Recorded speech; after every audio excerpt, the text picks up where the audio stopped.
Hello, everyone, and welcome to this week's episode of Beacon in the Dark, or Gromar Edition, apparently, as you all can see by this overlay, I guess. Time Travel Edition, of course. And 2026 First of the Year Edition, all that. Anyway, last time, bunch of stuff happened. Before we get into that, as usual, I'm going to ask these people to introduce themselves and their characters. The dice have determined that we ought to start, it seems, first and foremost with Sir Thompshire. Could you please go ahead and introduce yourself and your character? Sure, I'm playing as Benjamin. Yep, thanks. He's an Orgrimmar. Next. Sure. Thank you, Thompshire. Then we would, of course, have DoomGoblin. Could you please go ahead and introduce yourself and your character? Yeah, I'm DoomGoblin, and this year I'll be playing Captain Bladebeard, like every other year. He's a pirate, a dwarf pirate. Indeed. Thank you very, very much. And then we would have Zelryn. Zelryn, could you please go ahead and introduce yourself and your character? Yep, I'm Aaran. I play Lyri. She's an Orgrimmar. Yep. Thank you very, very much. And the sort of unintentional star, Khono. Could you please go ahead and introduce yourself and your character? Yep, I am Khono, and I am playing the true main timeline Moad, in Ogremar. Not Orgrimmar, Ogremar, because it's led by an ogre now. That's probably the first thing he would change, right? I don't know, you tell me. Sure. I mean, it'd be fun. Yeah, orcs would love that. No, they wouldn't. Thank you very much, Khono. Anyway, last time, bunch of stuff happened. As usual, we're gonna read the recap. I'm guessing in order. So that means whenever you are ready, I suppose DoomGoblin, if you would care to do the honors. Our heroes continue their adventure across the timeways, where they visit some of the worst possible futures. Having banished the Draconoid Captain Two-Man to the Twisting Nether, the group continued to battle with their alternate selves.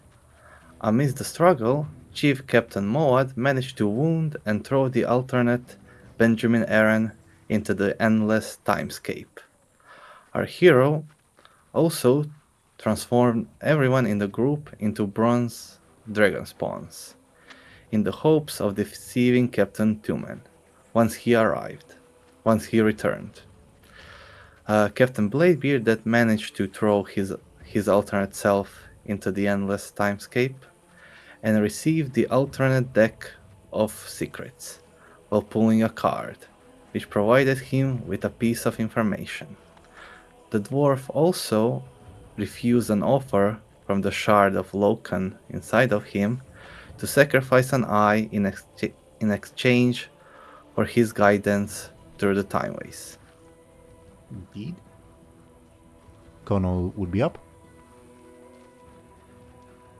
Suddenly, just as Captain Two-Man returned and Benjamin's wondrous wisdom ball gave his disguise away, Zemo revealed his true form as a strange orc-human Draenei hybrid. He destroyed the alternate bud and blasted Captain Two-Man away. As a raven landed on his shoulder out of nowhere, he thanked our heroes for freeing him and disappeared. Just then, a wounded Kairos Dormu rejoined the group and led them into an alternate timeline in an attempt to escape the incoming Bronze Dragon Timekeepers. Indeed. This alternate timeline led to the culmination of the Beacon Cult's plans, provided our heroes did not manage to stop them and Lyri Embersorrow succumbed to their whims. As our group fled a collapsing tomb of Sargeras, joined by an unfamiliar armored night elf and later by alternate Gurren, they emerged into an underwater scene of conflict. While several groups of Naga fought each other in the distance, alternate Lyri wielding Zalataf, Shallan, Viceroy Nazar, and Harteb stood before a gigantic magical crystal ripped out of the earth when Gul'dan first raised the tomb and connected to an even larger reserve underground. the rival leaders of the Twilight's Hammer were imprisoned beside them and ready to be sacrificed, while Lyri would then use Xal'atath to open the way for the Devoured, quote. Unfortunately for our heroes, the only way out, another rift in time, lay behind the beacon cultists. When they emerged in this timeline, everyone appeared as themselves, while Lyri kept the form of a bronze dragon spawn. Kairos Dormu warned the group not to act out of character for the timeline, else they would attract the attention of something far much worse. And indeed, as the group let several things slip, and Lyri loudly revealed herself, several Time Walkers appeared to investigate. Amidst the struggle, Bladebeard unleashed his arcane madness, which, among other things, turned his hat sentient with the personality of Nexus Lord Teeironor. Bladebeard and Lyri's efforts, the latter using Pezika's robes in the process, also managed to convince the Viceroy to sacrifice himself for the sake of the plan. The Ethereal thus unleashed his energies into alternate Gurren, empowering him. Lyri decided that this would be an opportune time for the group to flee for the rift in time. Before they could manage this, however, alternate Lyri appeared in their midst. She tried to drain Moed of his magic and bombarded our Lyri's minds with apocalyptic visions of Azeroth's doom that would come to haunt her until the main timeline's beacon business was concluded. Still, Lyri managed to teleport the party, with Benjamin grabbing Bladebeard, who had collected some pebbles from the crystal along the way, into the Time Rift. They emerged into another alternate timeline, where the combined forces of the Alliance and Horde Rebellion had managed to bring down Garrosh Hellscream. The allies turned on each other in the aftermath, however, leaving only eventual War Chief Moed behind, aided by the ghosts of his ancestors. Okay, then. Yep, thank you very, very much, everyone. So, I get a brief warm-up, since it's been a while since our last session, 2 or 3 weeks if I remember exactly, because holidays and such. I'm curious what's going on through everyone's minds at the moment as you emerge onto this scene, coming from, well, the previous scene and all that good stuff.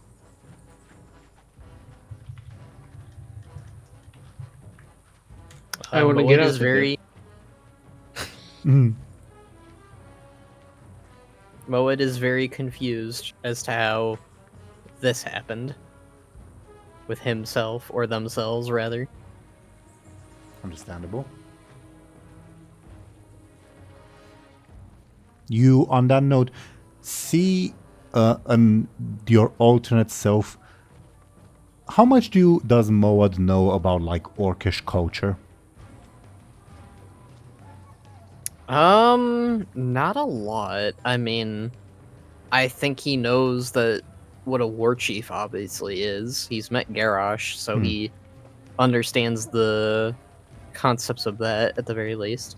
You see your alternate self garbed in unfamiliar, slightly undersized black plate armor and wielding an unfamiliar looking hammer engraved with the sigil of a wolf that you can clearly tell, because you're a shaman, is brimming with elemental energies. Is armor black or blue? Whatever it's supposed to be. I'm not super sure, if I'm being honest, because I know there was an issue Commit! I mean, I don't know which is the right answer genuinely, so that's why in the books it's mentioned as black. Blue. In the books it's mentioned as black, so that's why I describe it as black. It's supposed to be black. There you go. Do not listen to these heretics. I'll take your word for it. Okay. Yeah, what I'm curious then, what's going on through Captain Bladebeard and Lyri's minds at the moment? Bladebeard has never been to Orgrimmar, so this is fun. Especially the Even other though vault. this isn't. He thinks this is Orgrimmar. Huh.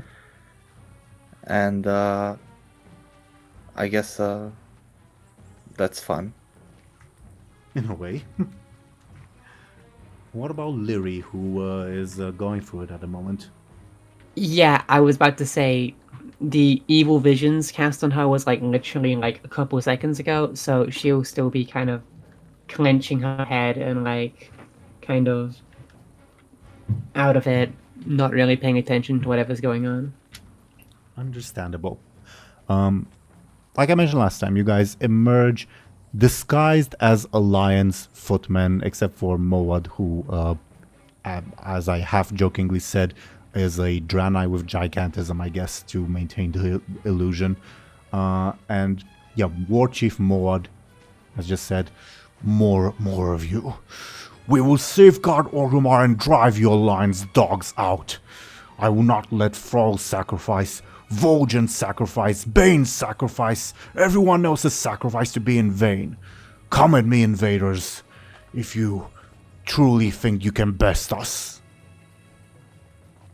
And yeah, you see, all of you would see those 7 ghosts appear in the corners of the room. Now, Khono, because Moad is familiar with the ghosts, every round I will allow you to do a clever roll to determine one of the ghost's abilities. So, for this top of the round, which ghost would you be interested in finding out what they do? Oh, that's a good question. Let me look at each of the ones real quick.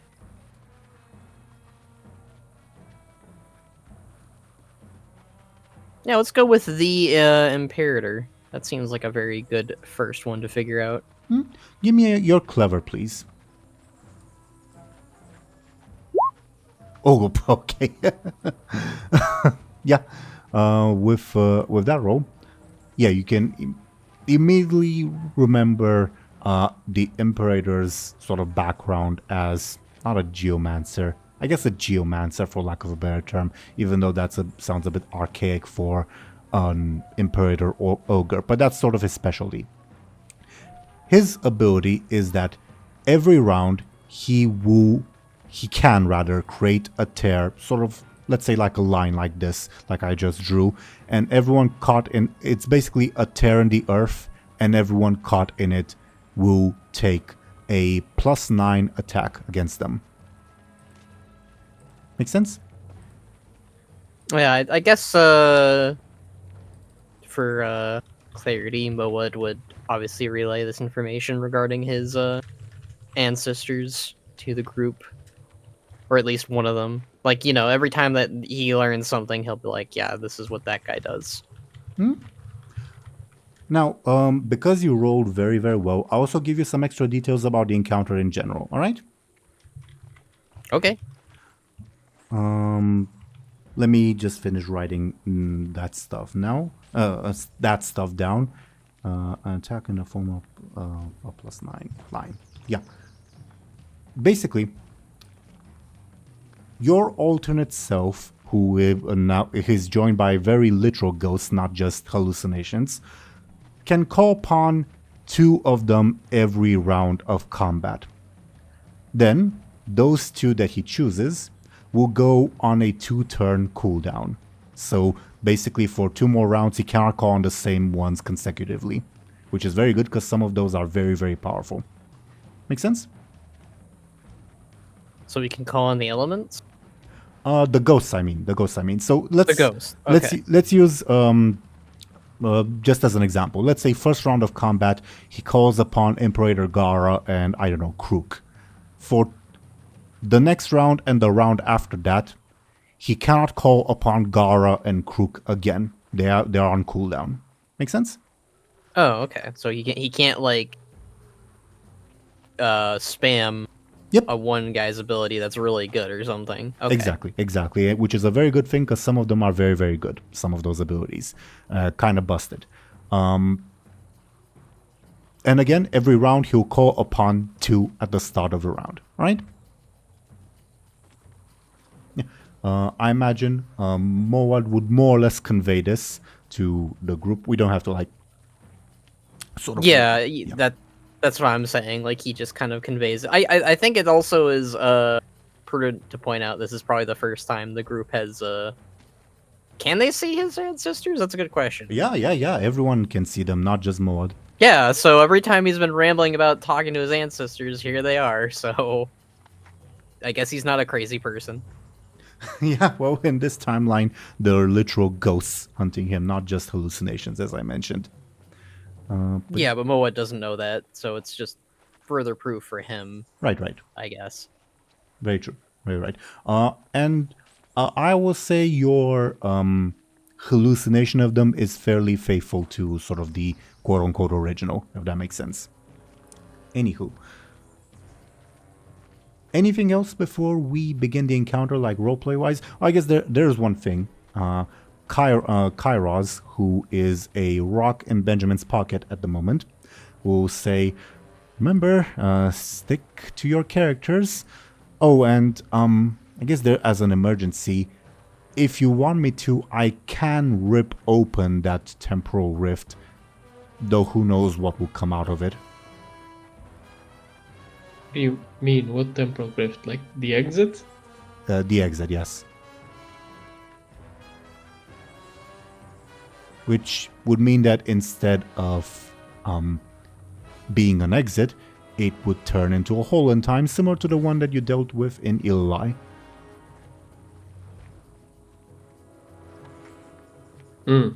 Okay.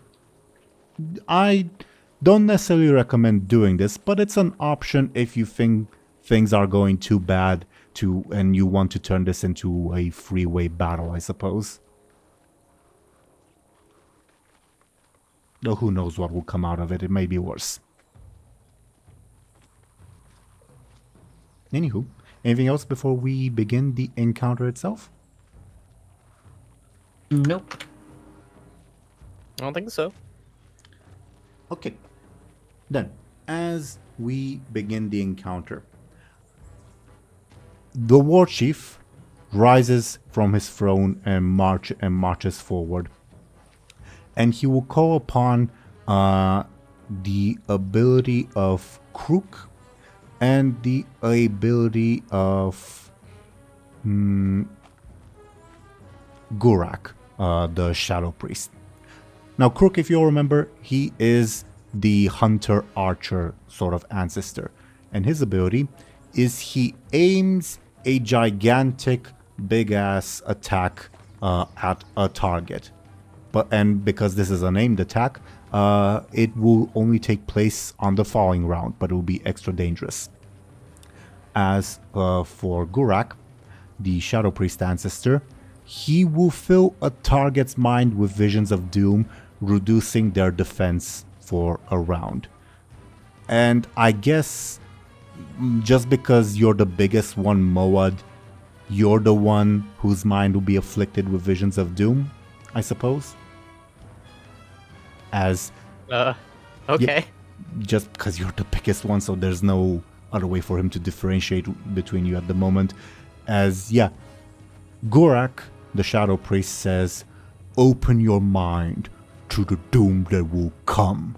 As, yeah, you are afflicted with dozens of visions of your own death.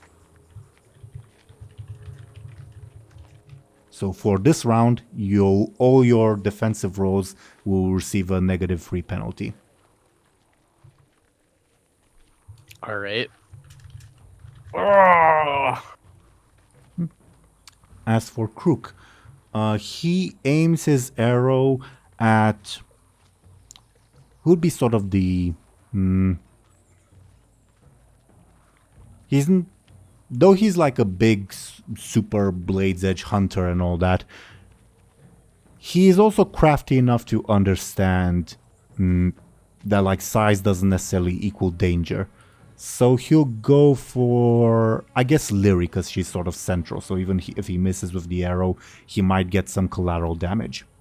So Lyri, you see this ghost aim a big-ass arrow at you. Okay.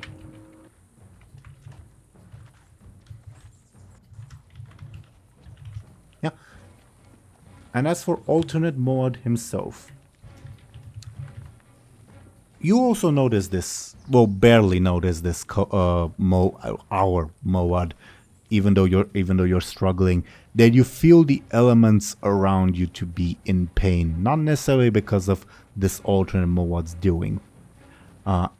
As with some struggle, he does call upon,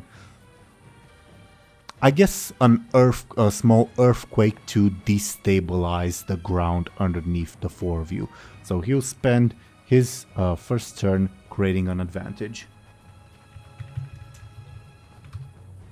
And he does, and he gets 2 charges on it. Unstable ground, I'll call it.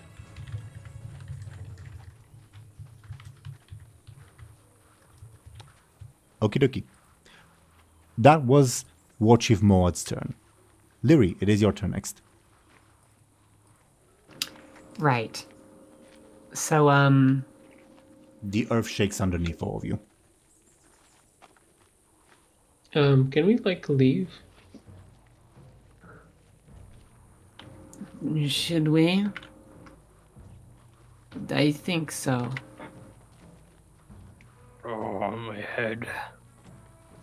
Or my heads, actually. Do we run? Can't you teleport us to the portal like you did before? Is that the plan? Sure. I mean, unless you wanna barrel through War Chief Bud and his goons, and ghosts and whatever. Lyri will look to Moad. That hammer calls to you, Moad. You realize it will be a powerful weapon in your hands. That hammer, it's very powerful. It could maybe be handy. But that's only if you guys think it's worth it. Oh, head. I I mean, could it's try not to gonna be handy for death. I could try to steal it, but it will take time. Whatever you guys think is a good idea. I'm not doing so hot here. Even though it's hot here. Also a bit of above board. If you quit this timeline, there's no returning to it. Same with the Doom of Azeroth Lyri timeline.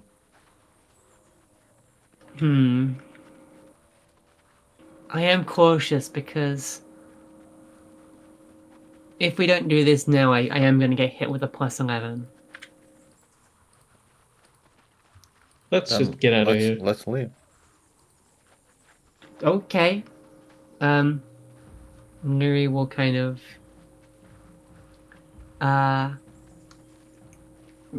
put our hands out for people to grab on, and she can use that stunt to teleport us near the portal Perfectly fine. under the guise of invisibility. Yep, perfectly fine. Just keep in mind, last time you did this, which was less than a minute ago, it was very tiring because Moad is so massive. So you can still do it. You'll wind up out the other end very, very tired. All right? Yeah, Lyri's already fucked. Let's just keep adding it on, I guess. Sure. Do you do so, and thus change to a different encounter, I suppose. What board do we vote? I vote I. I? Aye. What? We're voting for I? Do we leave I or Nye? Nay. Nay. Oh. Was Vi? As much as I want to stay for that weapon, we're all doing very poorly right now. So it's one of those things. If we were doing better, if Moad was at full health and everyone else is at full health, I'd be more inclined to say nay. Or We can Yeah, also. This is just an option. If I use the. We can use a bunch of stunts to just kill Moad, War Chief Moad, right? Is that something? In a single turn? Yeah. You have the one where you break through his defenses and. I feel like without any advantages, it's going to be very difficult. Yeah. Oh, no, wait. The Doom Hammer is cool, but it's gonna cause us trouble in the future. If the dragons are just- already pissed at us, they're gonna be even more pissed. Oh, just you wait until you see what I have in store for the rest of the dungeon. But sure. That is, I have a feeling that this is gonna bite us by not taking that item. This just seems like one of those situations. I do want to move. I do think the smart move is to leave, but it's one of those things where I'm like, we were probably gonna need that for an encounter or something. I don't think so. I will say Hey, It by will leaving- probably make you more powerful, but I don't think we need it. DoomGoblin By is leaving, correct. we can take another puff of the peace pipe. Then heal Zelryn up. is also correct. And I think the only person who can or should is Moad. Because it's stresses on level 2, right? And level 4 if they happen, in the session before the last one. So it would apply for me, and it would apply for all of us, I think, right? Apart from Bladebeard. Not Bladebeard, because Bladebeard got his nose broken last session. Neither for Benjamin, because Benjamin got speared by the Viceroy last session, so just Lyri. Oh, just Lyri, okay. So do we get rid of 4 Pyroblast, 2-3 stress, or 2 Moad? I think we should focus on Moad, I think, maybe. Mm-hmm. Just because he has a habit of dying. Okay, so if we all vote, I say let's do it. Let's go through the portal. Yeah. Let's roll the dice.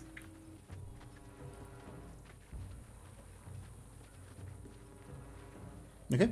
Let me know if you're committing to this. I'm committing. I move my little token over. Sure. Okay. I'm assuming the previous vote stands, even like after the recent discussion, unless there are any objections. In which case, by the way, is anyone curious to see how or like what the effects of the Doom Hammer would have been? Sure. Is it Let's gonna fill be the like? FOMO. Is it gonna be like Wind Fury or something? If you're a shaman, so for everyone except for Khono, it's just a lump of metal. But, Moad rather. But for Moad, yes, every one of Moad's attacks would have a chance to trigger a second attack. Ooh. What's the It's- chance? Yeah. Oh. Is it better than his piece of shit sword? It's 1 in 4. Oh, that's really fucking good. That's nice. Every attack or just one's using the hammer? Every attack. Well, as long as it's either hammer related or elements related, Okay, which is most of them. Okay. that's good. It's Most really of his fucking base good. attacks, then. Yeah. I guess we'll leave that for next time. So, let me first and foremost roll to see this time portal where it leads. 1 will be the worst timeline for Bladebeard, 2 will be the worst for Benjamin, and then 3, 4, 5, and 6 will be you guys in like this order, like at the top of the screen, the best timelines. All right. Mm-hmm. The best timeline for Benjamin, which is the one that I'm least confident in, funnily enough. Awesome. I almost wish this one wasn't the one that came to pass, but well. I think it's fun. I just think I could have done a better job implementing it, TLDR. Anywho, I have a bunch of stuff to put on screen, so while I do that, as you guys teleport, just as these ghosts emerge and all that stuff, do help me buy some time by, I guess, describing your feelings on the matter, for lack of a better term. Benjamin is horrified by being spaghettified by the portal. And is, yeah. Moed is left with curiosity as to how that all came to be. That is the main thing that lingers on in their heads. Lyri Oh, is this- holding her head and in pain and tired and stressed out and having a terrible day. And can we pass him the peace pipe, by the way? To whom? To Moad. Yep, sure. Moa, do you accept it to restore your energies? Yes. Moed would accept You it have and Bladebeard will give it to him, but only if he tries to inhale through one head and then blow the smoke out through the other. is that like something the Bladebeard asks Moed, or is this just an... Yeah. Moed will look a bit bewildered, but they'll nod and try that. Just try it. Alright. Bit of a headache.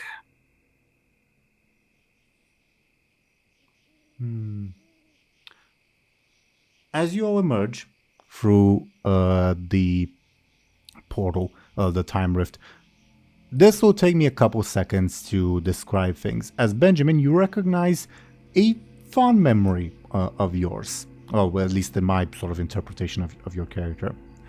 First and foremost, you, Benjamin, appear out of the portal as your younger self. Let me see if I have a token for young Benjamin. I know you made that, but I don't know. Yeah, I haven't turned it into... Oh, I did. So, yeah, young Benjamin. I'll give you control of your token in a second. There's quite a bit of stuff that I have to manage on the technical side for this sort of encounter. Yeah, you should have control over your young self right now. This I'll put right here. Kairos is in your pocket as well. And yeah, Benjamin, as you emerge, you see to your left your childhood best, one of your childhood best friends that I'm gonna put on screen. Ben, that is played by Moad. And to your right, you see your other childhood best friend, Benny, that is played by Bladebeard. Benny. Yeah. Ben, Benjamin, and Benny, of course, in that reference. Ed, and Eddie. Was that are these our disguises, or your do disguises. we believe Your disguises? Okay. As for Lyri, she is Ben's very annoying sister that you think is in love with you, Benjamin, Lizzie. That she. Not Liz McGuire. What is going on? We're going full reference with this, as I mentioned. How is this the best timeline? You see. As you emerge, and you... I guess I'll play some music that the viewers, unfortunately, you will not be able to hear because it's copyrighted. So, yeah, also the viewers won't be able to hear you guys while I play the music. It'll just go for like 10 seconds as you hear this music. Sorry, dear viewers. Just imagine the one Ed, and Eddie episode where they go to the school dance. Because this is quite clearly what it's based off of. As Benjamin, you remember that this is the very night where you danced with the most popular girl in your friend group that I'm gonna put on screen in a second, which is... Did I not write down her name? Well, that's slightly embarrassing, so give me a second to look her up. This is crazy. What is going on? We're gonna get Benjamin tap dancing in front of a girl. Yeah, there's her name. Sure, I'll just put her here-ish. Are we gonna name the episode Facing the Music again? Sure, why not? And Kairos whispers... Facing the Music edition. Kairos whispers to you in your pocket, remember, stick to your characters and to what happened on this day. So there's a few tasks that all of you would have to accomplish to complete this encounter. This is the only... Not... Is it the only? This or another one are sort of the only alternate timelines where there's no combat necessarily. If that makes sense.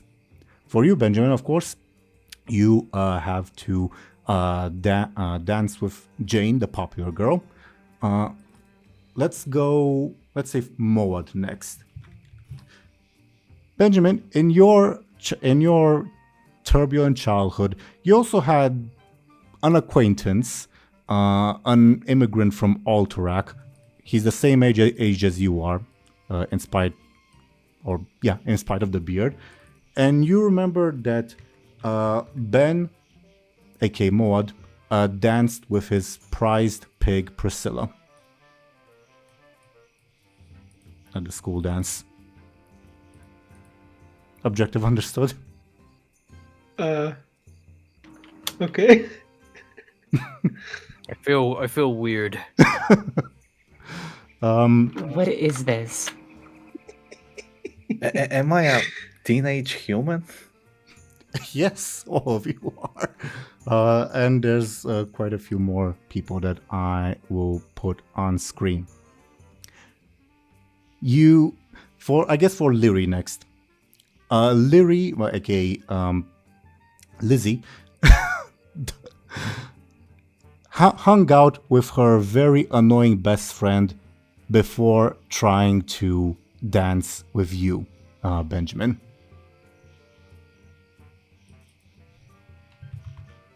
And you see the annoying best friend take up the dance floor sort of right now.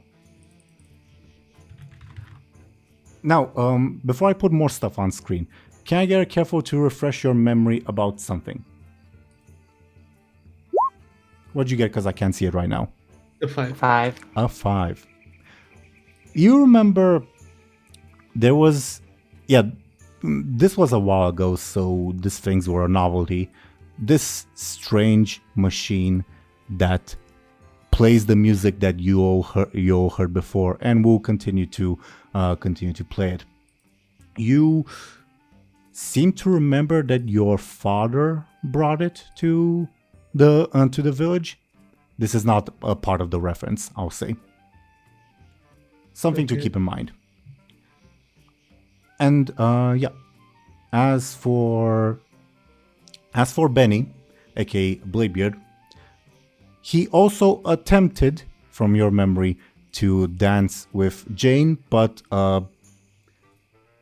hesitated at the last second and instead got an argument with your childhood bully, Rufus. Make sense? So those are the narrative tasks that you have to fulfill. But of course, there's the portal in the sort of bottom right that you can just get to escape the scene. So do we know this, or does Only Benjamin need does. to tell Only us? Benjamin does. What the fuck? That's his absolute first reaction. I also put a few other characters on screen that were there. Benjamin, is this some weird human courting ritual or something? What's going on here? I want to go back to Orgrimmar. Why? What is this? Now, I would say a weird history, Benjamin. I'll say Benjamin. Again, this was a pleasant memory for you because you danced with, again, the quote-unquote popular girl. Unfortunately, it wound up being the same girl that you later invited to dinner and you crapped yourself in front of, so nothing came out of that. That's another reason for me not to want to be here. Oh god. Yeah, but this was before that, so she doesn't know what to necessarily expect, I guess. Well, I know.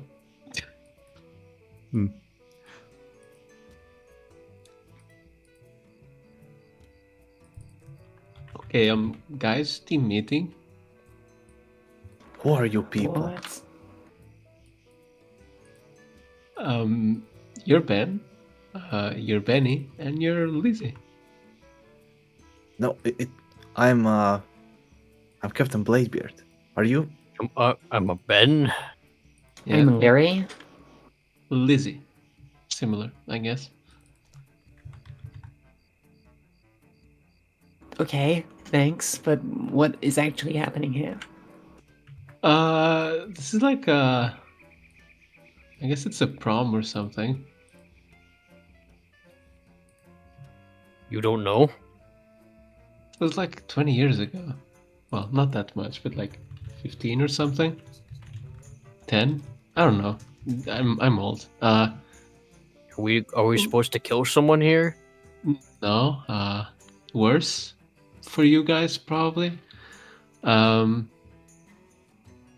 are you guys feeling about don't kill me for this, but dancing with teenage humans? Dancing. Dancing. I haven't done that Wait. since I was a teenager. The goblins told me not to do that because I kept stomping on their feet. Well, your feet are human-sized now. I'm not sure I know how to dance like a human.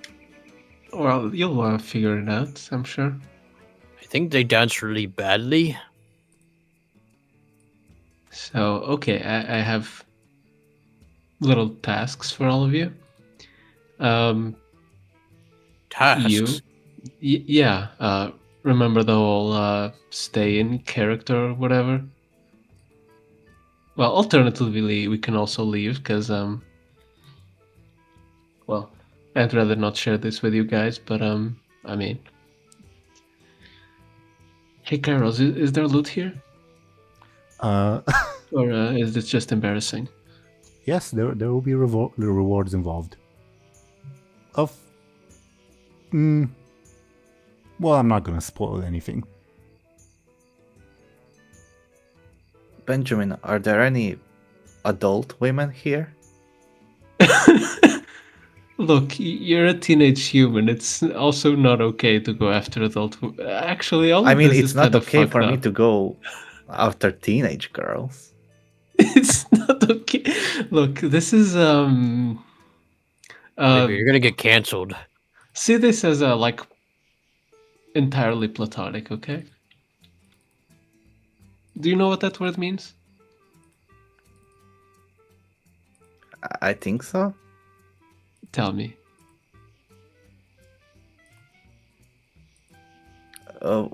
We just need to befriend other people. Sure. I kind of just noticed just now that my village is very white.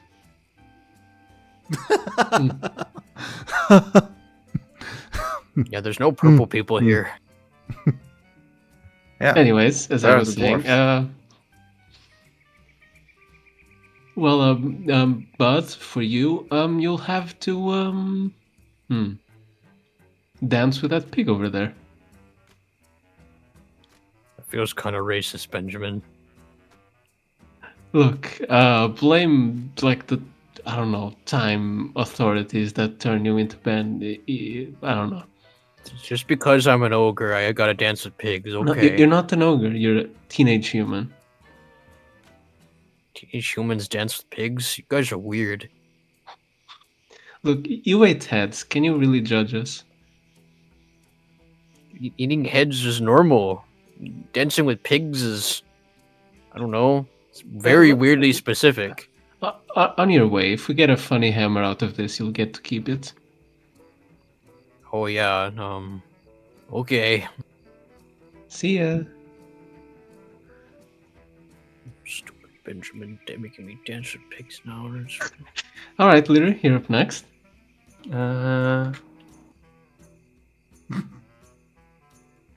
You are gonna dance with that freak in the glasses over there. Is that it? Kind of. Well, for now at least. What do you mean for now? Don't worry about it for now. For Bladebeard? now? You're gonna go try to dance with that girl over there, but get in the fight with the guy besides her. Oh, I get to fight a teenager. Ugh, still lame. Look at his face. He looks 40. It's gonna be fun. Sure. So wait, what was my mission again? Well, you're gonna go try to dance with that girl over there, but you'll end up in a fight with the guy next to her, with the funny, like, flat top hairstyle. Sure. Right. And as Maud has already proceeded forward, before you reach the pig, you'll sort of be stopped by Billy, who say, "Hey, Ben, wanna dance?" No, I'm gonna dance with the pig. Gee, Ben, you're real well dressed. Stick here says you're fancier than Dad. Yeah, I'm a very fancy human boy. You want anything to drink, Ben? Nope, just gonna dance with the pig. You're gonna dance with a pig? Yep, that's what I'm here to do. Oh, Ben, I didn't know you swung that way. I mean, there's plenty more pigs out there. You don't have to steal one of Alden's. I'm not stealing anything. I'm just dancing with it. Well, good luck with that. You'll have good luck getting through to him. Hey, Benjamin. You too, wooden boy. Oh, Kai, how's Benjamin, your stick? well, he says you look taller than usual. I guess that's puberty for you. He says you shouldn't be here. Why? He listens in, puts his ear to it, and then nods and says, "He says you've come from an alternate time way to destroy the universe. Oh, you're such a joker, Stick."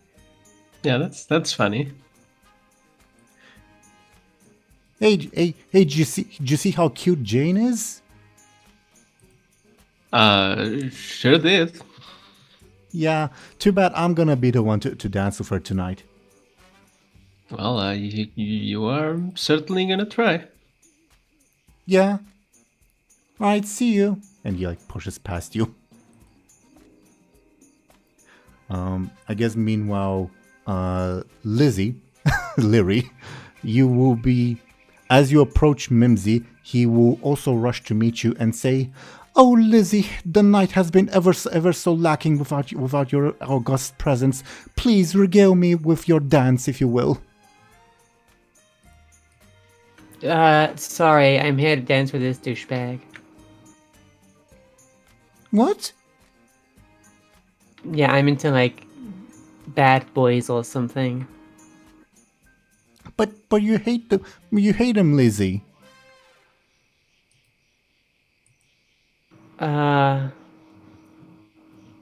Do I?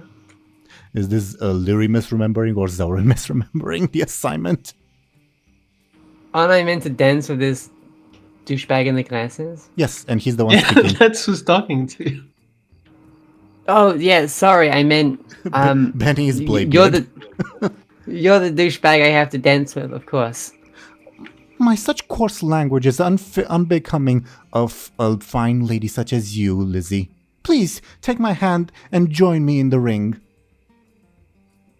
Lyri will reluctantly take the hand and kind of keep her mouth shut because she already fucked up a bit. Yeah, I'll mark that down. He takes your hand. It is the gentlest, most delicate hand that you have ever taken, and you have taken the hands of infants, so that says something.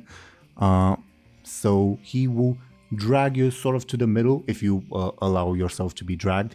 He has no physical strength whatsoever, and will begin the silliest dance you can imagine. he's trying to waltz and failing miserably. Wonderful. Meanwhile, DoomGoblin, Benny, you approach, I guess Jane and Rufus. Rufus says, "So Jane, you wanna?" And Rufus looks at you. "What are you doing here, dork?"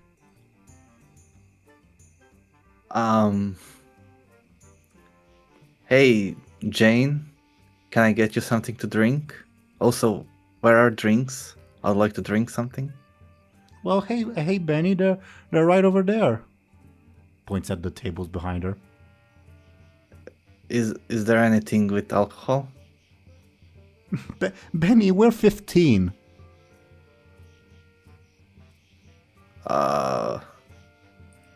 Do we 15-year-old humans don't drink alcohol? You're so funny, Benny. And Rufus steps in. No.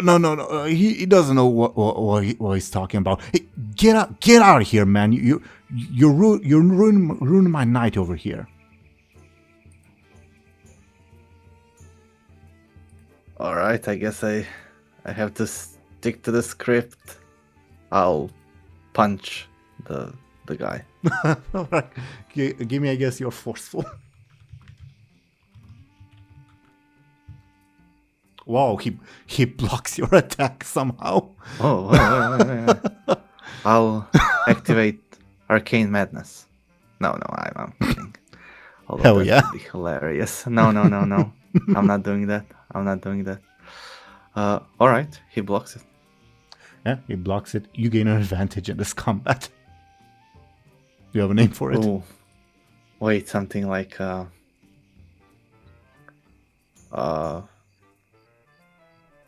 don't know, some kind of high school reference or something. Let's just call it Teenage Fight. Teenage Fight makes sense. Yeah, he blocks your Whoa, you're... How are you so strong? Strong this, you dork! As he will then punch you in the face. Try to anyway. Holy shit. Whoa. I'll try to block it. Give me your forceful. How do you take 3 points of damage? I'll take my level 3 stress, I guess. Good God. He has a forceful of 2 and you have a forceful of 6, I'll have you know. Yeah. I know. Ow! Yeah, he punches you in the face in your already broken nose. And Jane sort of walks away, sort of disgusted by this violence. Meanwhile, Roberta over here jumps in and says, "Hey, don't you hit my man, Rufus!" As she will attempt to punch Rufus in the face herself. And she does, launching him, I guess, into Ben, I guess. Maud, how do you deal with this teenager being thrown at you? Accidentally.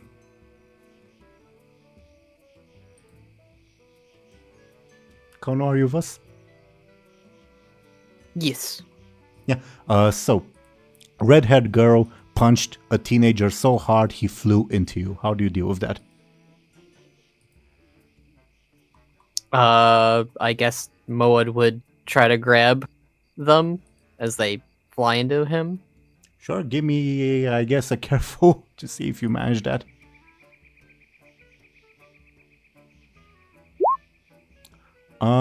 Barely. You catch Rufus just as he flies and says, "Oh, I'm out of here, I'm not messing with her," as he will attempt to pass by you.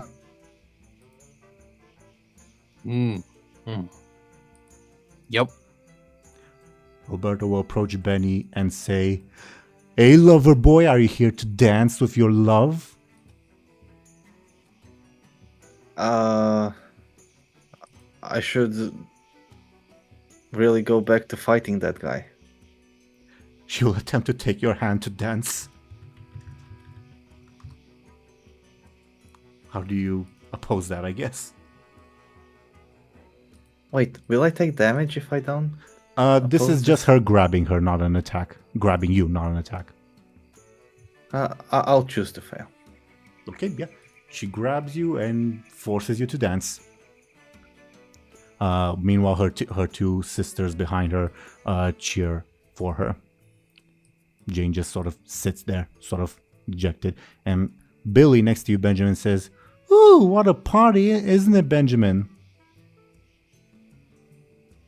Well, but it's lively. "Yeah, I'm still gonna dance with Jane before you, though. See you later, alligator," as he brushes ahead of you. Kinda forgot I'm faster than you, and I'll try to get there faster than him. Real quick, I guess. Okay. Well, just before he even has the chance to take his first step, you're already there. Feel free to click and drag your token. It says, "Gee whiz!" Behind you. Jane, who's just sitting there, is startled by your approach and says, "Whoa, Benjamin, where'd you get that fast?" You see your cousin in the distance stare at you in awe. Would you believe me if I told you it had to do with dinosaurs? "Oh, you're funny, Benjamin. Come on, dance with me." Is she like sitting on the ground? She was about to, but then you appeared in front of her. Oh, okay. I guess Benjamin would extend his hand. Yeah. Yeah, and you begin to dance. Meanwhile, Maud, I assume you approach Alden and the pig, right? Yep. You approach Alden and the pig, and Alden says, "The sea sponge has carried you far, has it not, little Ben boy with the brain the size of a peanut?" Brother, I want to fucking deck this guy. No, you gotta dance with him. You gotta dance with the pig. Yep. I'm here to dance with the pig. "Well, hold on right there, Ben boy. You must first ask permission before you shimmy with the swine. I'm all ears. Have you brought the customary tribute?" What is the tribute that I need to get? Do you know nothing, little Ben boy? Four chickens, three swine, and one neck of a fish. Would Benjamin hear this? Yeah, you're right there. Do I remember what happened to... While in the real timeline, while Aladdin was busy hanging out with Rufus, Ben snuck away with the pig and then got beat up by Aladdin. Lively party. Quite. Did Benjamin relay that info? No, not really.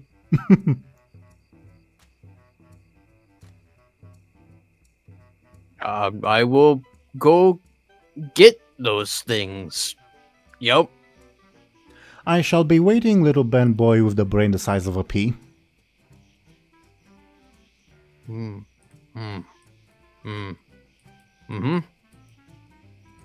He crosses his arms, stares at you confidently, like you're supposed to impress him. Ben would go talk to Benjamin briefly. Yeah, so the crazy person who keeps calling me a pea-brain, he wants me to collect some things. I think one of them was a swine and some chicken. Try to have him be distracted, talk to that flat top head guy that looks 40 years old or something. I don't know. Talk to the 40-year-old? Okay. Just have him be distracted so you can run away with the pig. Very weird background, Look, Benjamin. it's what happened. Okay, Stupid kids. Okay. Scram. I'm leaving, I'm going. Gee, you sure know how to shimmy, don't you, Benjamin? She says as she's been like almost forcing you to dance meanwhile. Meanwhile, Lyri, as you are in the middle of this, I guess, uncomfortable dance with the little glasses person, the guy with the stick approaches you and says, Lizzie, would you like to dance with me too? No. Well, are you racist against bald people? Yes. Bald hater? As he runs away dejected. Oh, that was easy. What a weak combatant. I guess. Yeah, DoomGoblin, Bladebeard, rather. Your dance partner might be one of the most physically strongest people you've met, as she is forcefully, like, making you dance with her. Do you go along with this? Yeah. Says, never seen you so eager, little lover boy. Why don't you give me a kiss? You're a very good dancer, Les, but I think it's a bit too soon for a kiss. Says, I don't recall giving you the right to say no, little lover boy.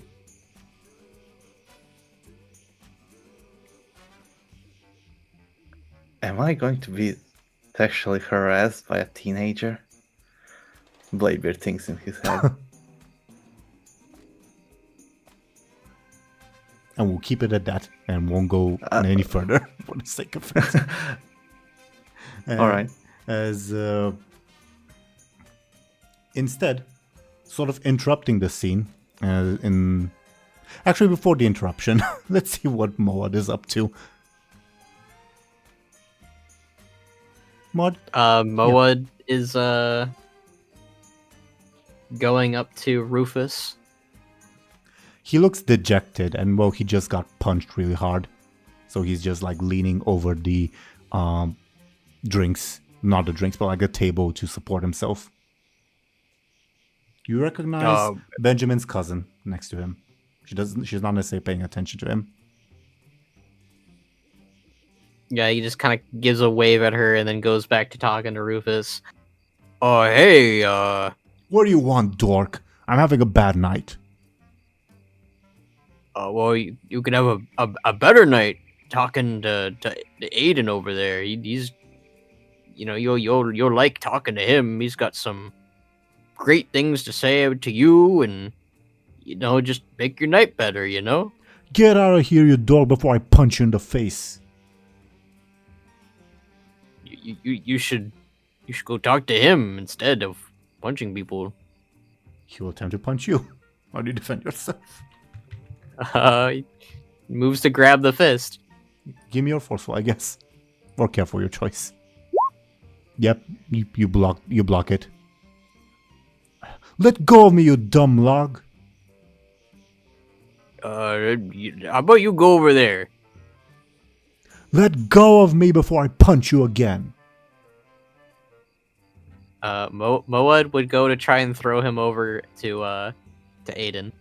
Give me, I guess you're forceful. You'll try to oppose. You rolled poorly, but so did he. So yeah, you throw him into Aladdin, I guess. Benjamin, this is out of character. Yeah, you chuck him into Aladdin. They both go flying a little bit. The pig scrambles away in panic. Moad goes after the pig.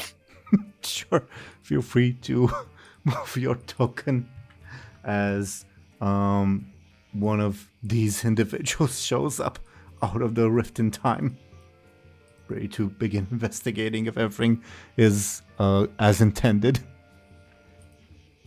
Yeah, you reach Priscilla the pig just as she's rushing away in fear. Come here, little piggy. We gotta dance. Let's go dance. Give me, I guess, flashy, as if you're trying to convince her. She continues scrambling away. Come here, piggy. Lyri, a pig is running into you. Oh my god, a pig. A pig.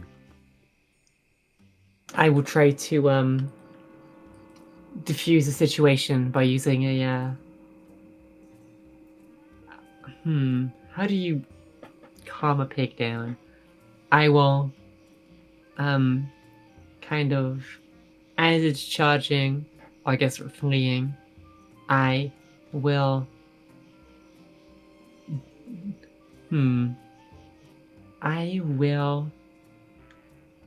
call out for the pig. I'll say, here, piggy, and try to get it to kind of come to me. Mimsy, who is dancing with you, says, "Oh, but Lizzie, he's all slimy and gross. Please, flee away with me, my princess. Do not allow that filth to touch you." I will ignore him. He tries to drag you away and fails. Even though you have a forceful of -1, he somehow has less, I guess. That's crazy. Give me your flashy to see if you calm the pig down. Yep.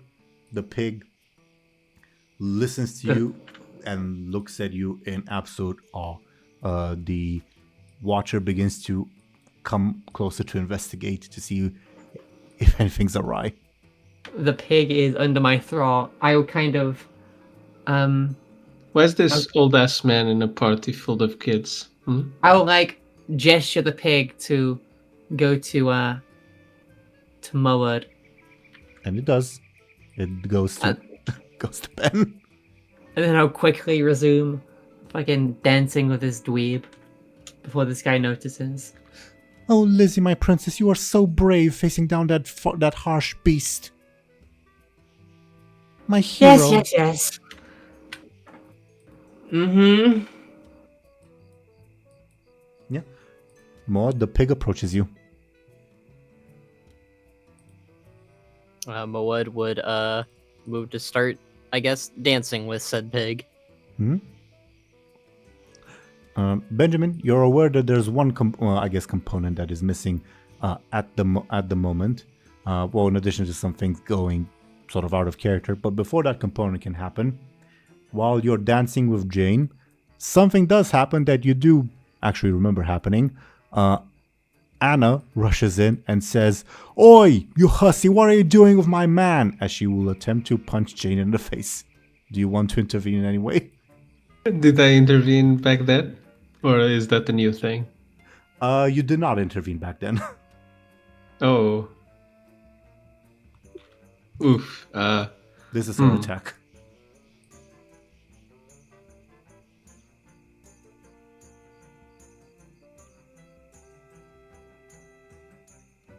Oh god, the 7, I can... In a case of get down, Mr. President, if I fail, I'm the one who takes the damage, right? Correct.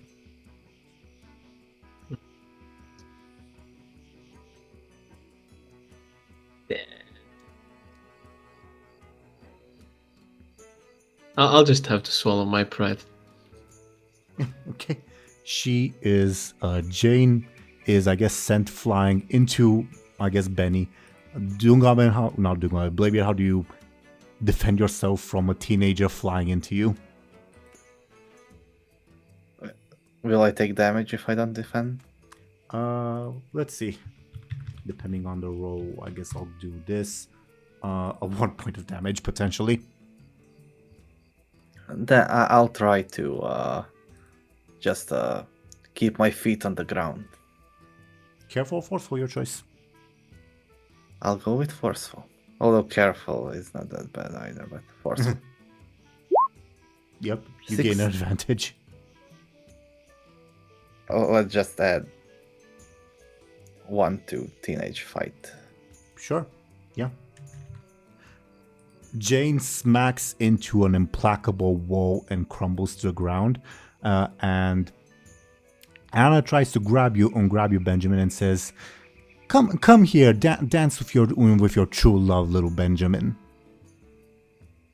This is not what happened in the real timeline. What did? As in, she tried, but you didn't dance with her. I mean, And what did I do? Anna got into a fight with Roberta. Because in the real timeline, when Jane was thrown, Benny got injured. So they got into a fight.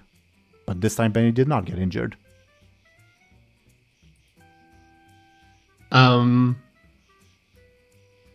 Shit, okay. I'll run over to Jane, and when I'm next to her, I'll whisper to Bladebeard, "Pretend you're hurt."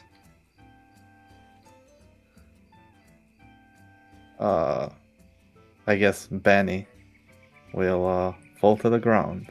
And I'll do my best impression of a Peter football or Griffin? soccer player. What? Oh, Like when football Peter player. Griffin hurts his knee, you know?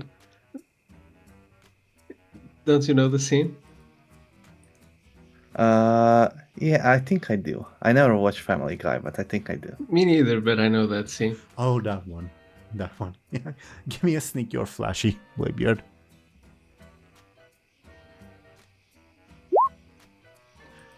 You are unconvincing, to say the least. Actually, let me roll the difficulty, because maybe Roberta will believe you. Fuck yeah, she does. Okay, Yeah. never mind. Never mind, she does. As she marches to Anna and says, "Oi, you hurt my man!" And they get into a fight with each other. Oh, I was hurt by a teenage girl. Ow. Jane lies unconscious on top of you, because she got Is punched she hard. actually unconscious? Oh, This is in keeping with your memory of the event. oh wow, this village is actually fucked up. I don't want to go back home. I mean, hey, afterwards, she did get into a brief relationship with you, so it's fine. Yeah, but I shat my pants. That's not okay. Anyways, Benjamin, yeah. slit my throat. Please. Just kill me. Look, I know this is pretty embarrassing, but you know, we were kids and all that. I'm not a kid now. Me neither, you idiot. Maud, meanwhile, while you're dancing with the pig, you see a furious Aladdin march towards you and say, "Ben boy, I told you must pay tribute before you shimmy the swine. How dare you besmirch the honor of Aladdin's ancestors?" As he will attempt to punch you in the face. Did Benjamin tell Moa that he's supposed to get beat up by this guy? Did not, no. Mm, no.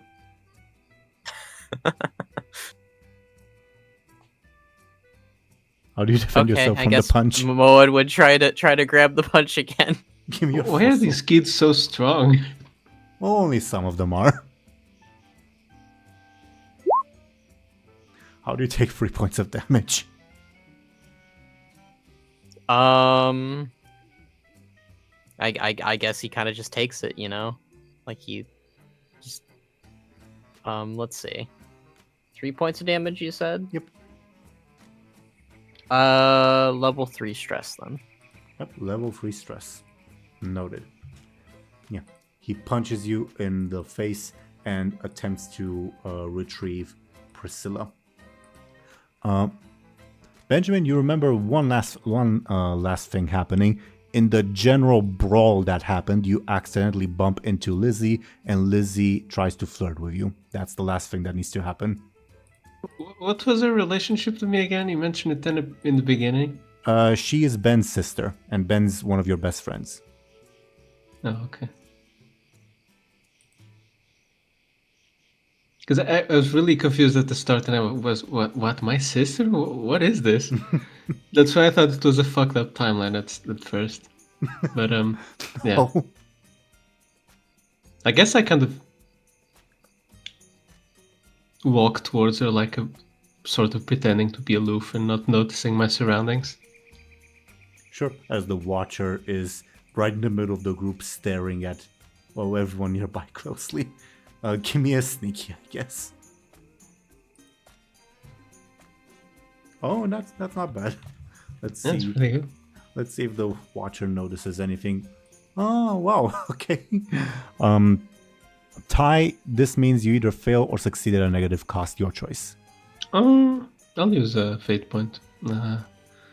I'll use adventuring swordsman. This was literally my first adventure, the adventures of youth. And that's all I got. How poetic, sure. You managed to pass yourself off as completely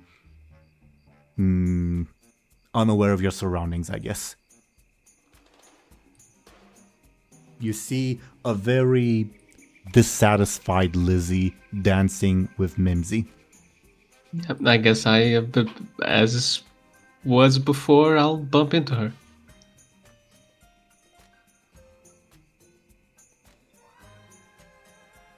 Lizzie, you are bumped into.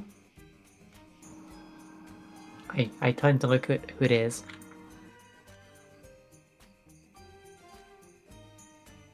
Do you not say anything?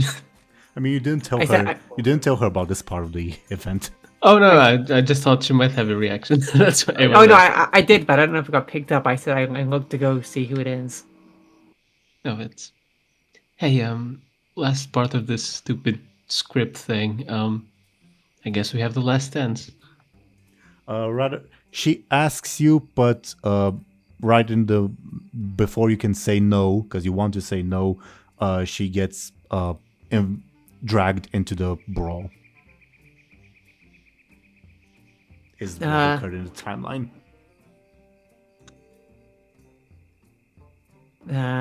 Okay.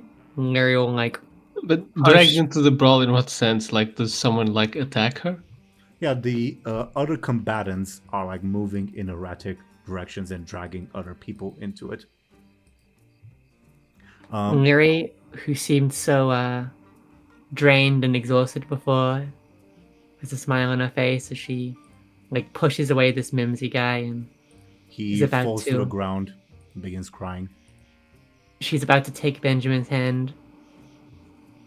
The light has returned to her eyes, and I imagine this is when a comedic kind of smoke cloud of people fighting somehow Sure. absorbs her. For context, I guess, to set the scene, Aladdin would march to Moad, Ben, and try to punch you again, and if he succeeds, he'll send you flying into Lizzie. So Moad, not that you're aware of this plan, so what do you do when you see this punch coming your way? I guess on instinct he tries to grab the punch. Just again, that's just how he's used to. Yeah, give me your forceful, please. Not quite good enough, funnily enough. So how do you take 1 point of damage? Level 1 stress, I guess then. Level 1 stress. Okay. It's not a lot of damage, so you'd just be slightly sent sprawling in this direction, not exactly flying. Benjamin, you are witness to this, as the old man sort of moves over here to inspect Aladdin.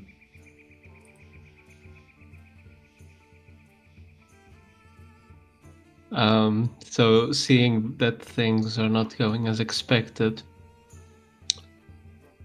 Benjamin would kind of take Lizzie's hand and kind of guide her in a way that she'd be closer to the fighting so that she gets grabbed or something. Sure. Sure. Lizzie, you are guided towards the fighting. Do you allow this to happen? She's too unaware, considering the evil visions and all the stress and how tired she is. So she kind of just takes the hand and is just left blissfully unaware of what's about to happen. Ben bumps into you, I guess, as I'll slightly move you aside. But it's because it was only a light punch, it's not enough to sort of fulfill the conditions. Oh, by like leading her, I kind of meant to the like more violent individuals. Okay, Lizzie, do you allow yourself to be, I guess, thrown? I wasn't gonna throw her. I just kind of like, woo, we're going that way. I will allow whatever Benjamin entails. Then sure. You would then also be trampled, I guess, slightly by Ben/Moad. Ben/Moad, you notice, you're about to step over Lizzie. Or onto Lizzie, I guess, because you're a big fellow.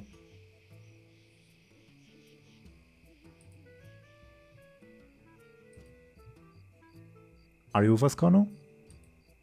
Yeah, I'm here. So is it like anything I need to roll? Or does it just happen? Like, Do you want? she's Well, you stumbled? see, this is about to happen. Do you allow this to happen? Is the question? that she's about to fall into me, or I guess Mode would try to grab her, but like not like aggressively. I mean, he is kind of losing track of who is who at this point. Sure, understandable. It's easy enough to do, though obviously not according to the timeline. Okay. Only Benjamin. Benjamin knows. just like. So, am I still holding on to Benjamin as I get picked up? Thompshire? Hmm? Am I still holding on to you as I get picked up? I guess. Oh god.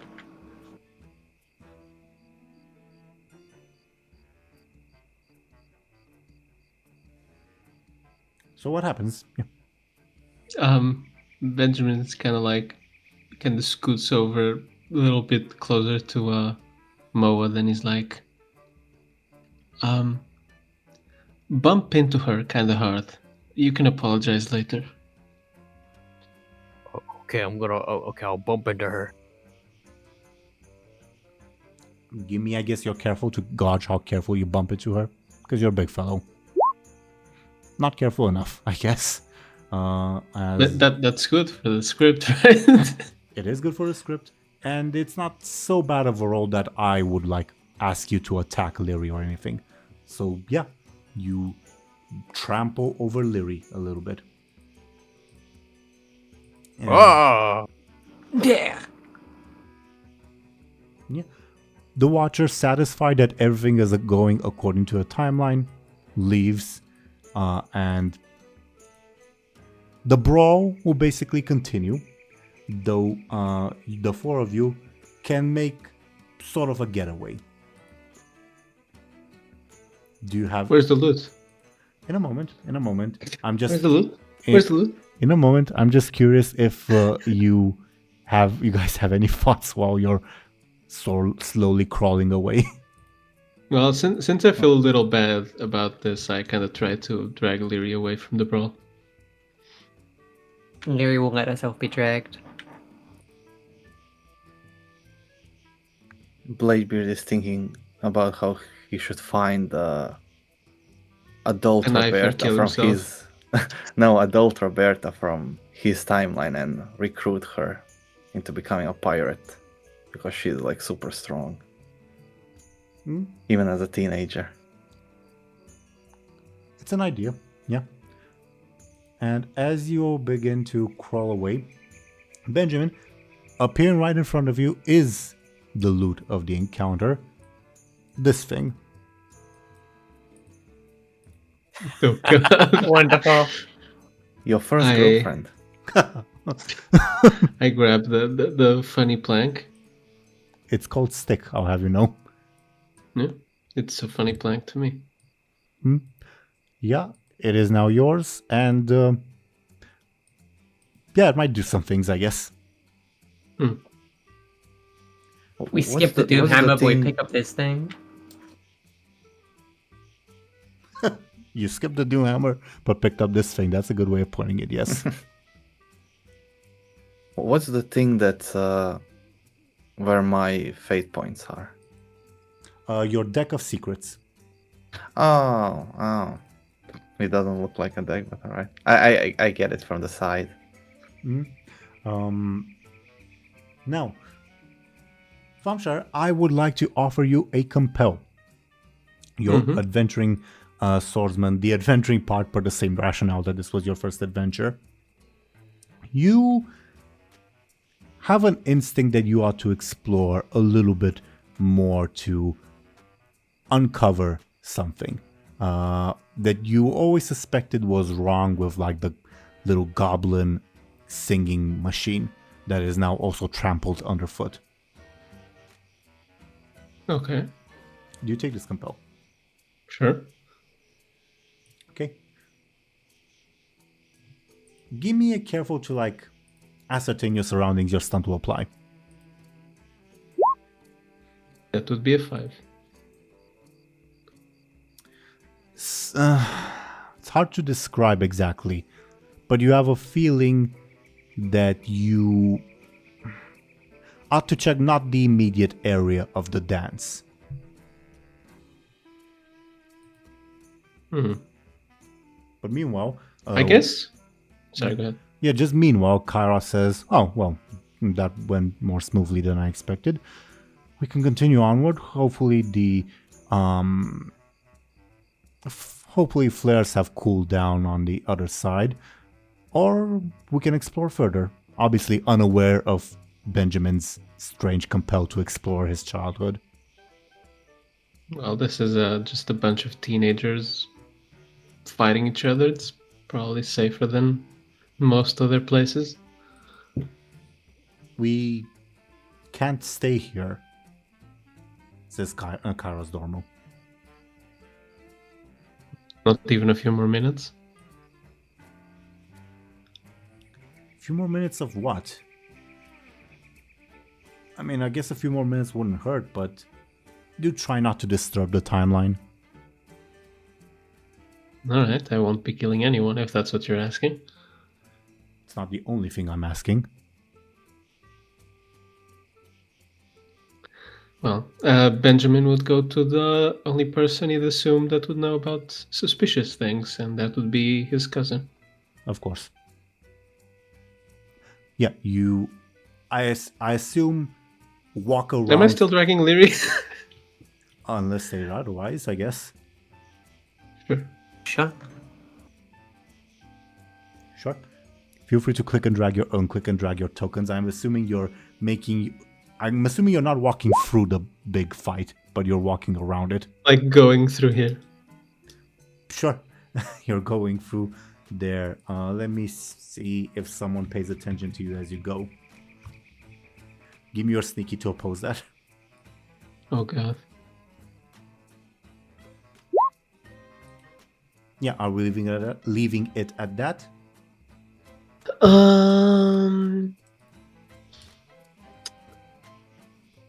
gonna use one guessing game to pull it up to a 3, and well, sure, I'll use the fate point you just gave me, and I'll use the same reasoning as before. I'm indulging this adventurous compel, so Sure. You thought that Anna would try to grab you to get you to dance with her, but you managed to escape her notice as she's caught in a brawl with her sister. So yeah, you approach your cousin, who is, I believe, slightly younger than you, right? Yeah, I think back when we decided, but probably not by a lot, like 1-2 years at most. Right. Yeah, she is like cringing away from the fight and says, "Benjamin, look at what you started." Me? I mean, that's your girlfriend, isn't it? Who? Points at blue-haired girl. I should hope not. Whatever. I don't want to catch your cringe. Get away from me. Then, come on. Why are you here, anyways? This is the Eastvale dance. How are you? Do you think I would miss it? Are you dancing? No, I'm waiting to be invited, dummy. You know, standing in a corner menacingly isn't really helping. I'm aura You- farming. You're literally scowling. There's like this.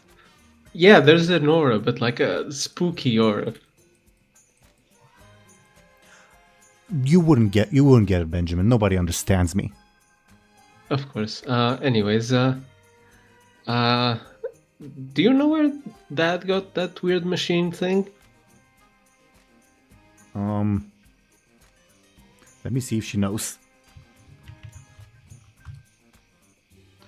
Yeah, from that wandering tradesman that showed up the village like a month ago, I think. Why do you ask? It's broken now. I don't know. I don't know. It just looked a little funny to me. I've never really seen anything like it. You're cringe, Benjamin. That's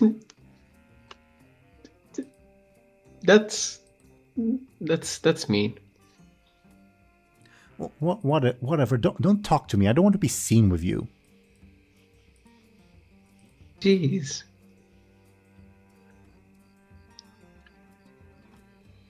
She grew out of it eventually. Benjamin kind of looks at Lyri and he's like, "What do I even do?" Feel free to give me a clever so I can provide you with a clue. No clue to be provided. Well, that question wasn't really regarding the problem, but more like, "Oh God, what do I do with her?" I guess she doesn't have an opinion. Sure.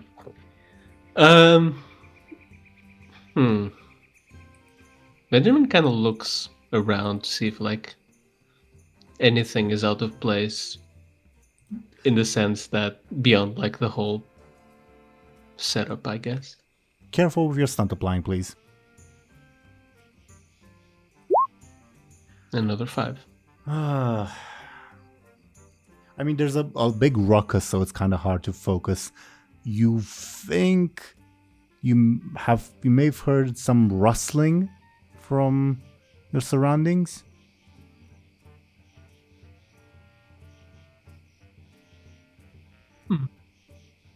Benjamin would kind of like take a particular look. Do the tables have cloths? Or are they like just Yes. plain tables? Yes. I guess you'd peek under the cloth. You inspect the cloth? Sure, give me a careful. It's a An cloth. 8. It's a cloth. No, I meant under. Like under the table. Or does it like not cover the sides? You see some spilled drinks from the brawl. Then Benjamin would look at the trees. Give me a careful. Oh yeah, this is odd. You think you see some shadows melting away? And footsteps from, because you were looking in that direction, sort of behind this house. Maud, what are you doing as this time inspector wanders over, like wondering if something's wrong?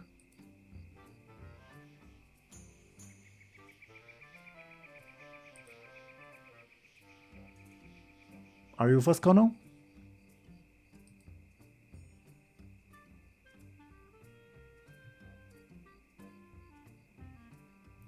I guess not. I suppose not. Died. I suppose not. Okay, then he'll wander on, I guess.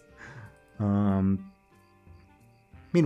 I guess Bladebeard, you have this unconscious lady on top of you as the brawl is once again moving in your direction.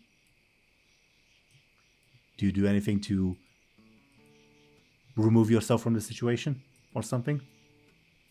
I don't know if I'm supposed to be in a brawl, right? You do not. Benjamin has not told you either way. I guess then I'll just stand up, move the unconscious girl from myself, and I'll just stand my ground. I won't attack anyone, but I'll defend myself. Okay. Let's see if there's any stray punches coming your way. I'll roll d20. The higher the number, the higher the likelihood. Not at the moment. Okay. But it is coming your way. I guess continuing with Benjamin and I guess Lyri, who's attached to him. Yeah, I guess it'd go check behind the house or whatever that footstepping, shadowy business was going on. Can I get either your quick or sneaky to see if you evade the time watcher? Quick is moving faster than he can like catch you. Sneaky is trying to stay not suspicious, if that makes sense. Yeah, I'll obviously go with the quick. He got a 4, you got a 5. Okay. Fast Good as enough. fuck, boy. Fast as fuck indeed. You get behind the house and you spot a figure attempting to flee. This figure that, yeah, it is on screen now.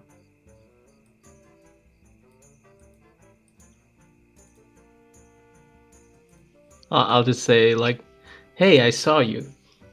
He pauses, says, crap. Look, it wound up good, didn't it? I didn't need to use it. I mean, Use what?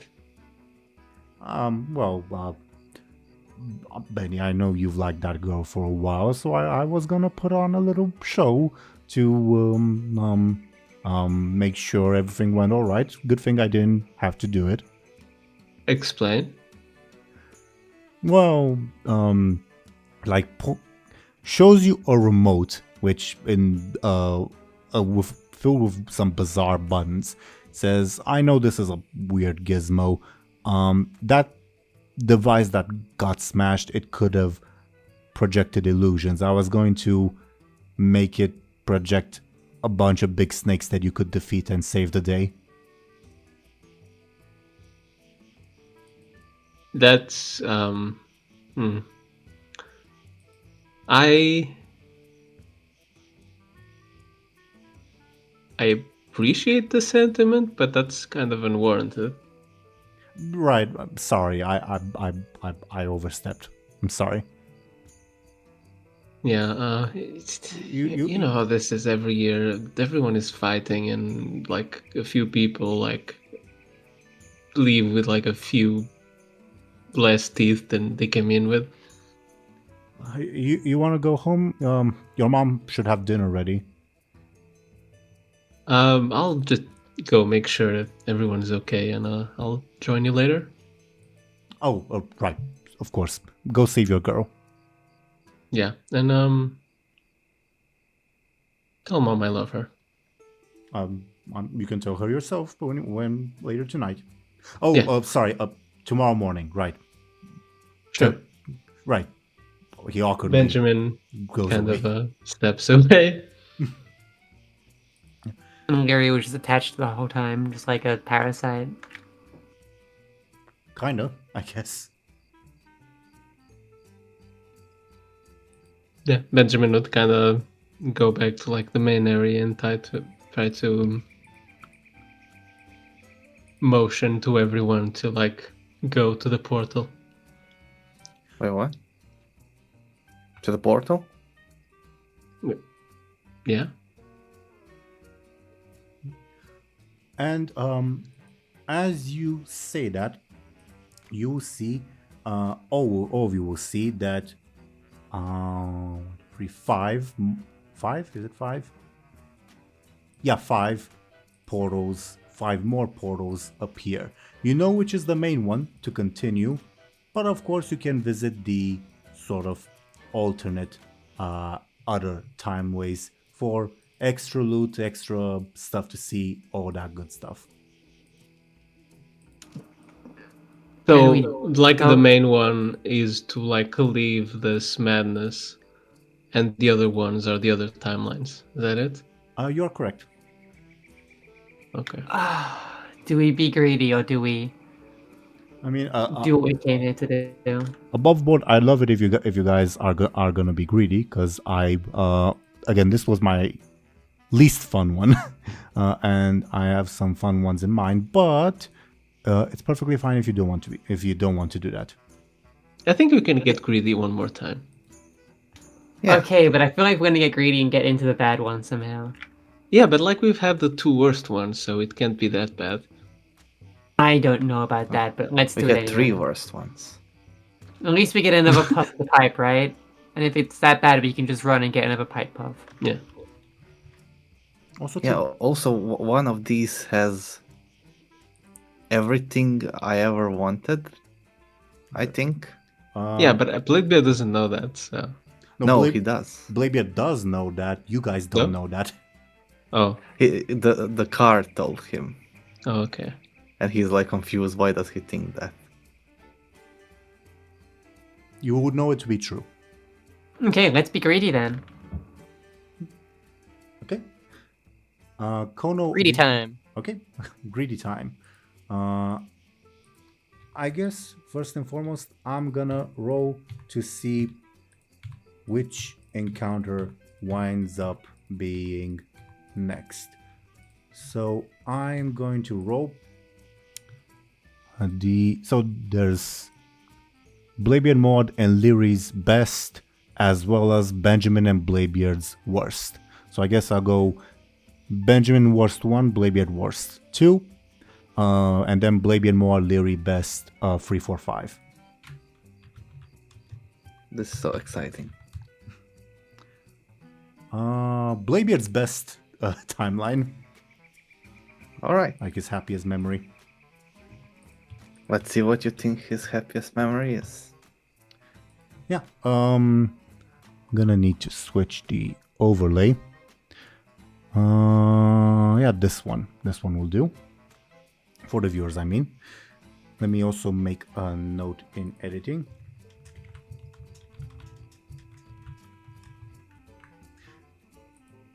Bladebeard, you immediately hear a song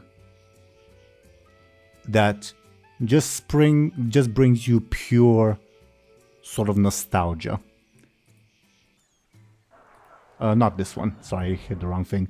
You hear this one.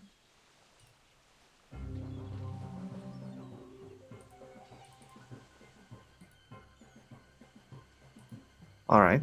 Yeah. In Warcraft 2, okay. Yeah. Bladebeard's Warcraft 2 days, as you guys will then find yourselves aboard a ship. Oh, What's up? I finally realized who the guys we met of ourselves earlier meant.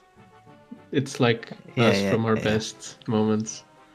Yeah, it kind of just connected. Lyri's best moments was when she was a child.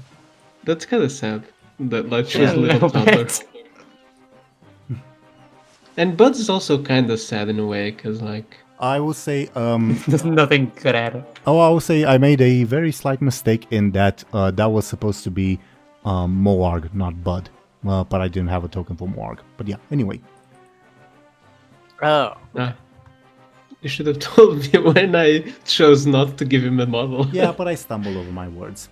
Anywho, all four of you find yourselves aboard this ship. As Bladebeard, you recognize like the island before you and what is about to happen, as this is also one of the funnily enough, one of the longest possible encounters. This was the very first time you took command, as Caspian was busy dealing with some bureaucratic shit while you had the Khan while he was away dealing with Alliance leadership. And you took the opportunity to follow an orcish convoy and returned with basically a full convoy's worth of loot back home. But it was a pretty difficult battle as you came across this fortified island. So yeah. Wait, are we... where am I right now? Can I speak with the other player characters? You can speak with the other player characters, but before you do that, I would like to offer you a compel, if you would allow me. Basically, I would like to compel your... I've sailed all over the world. So,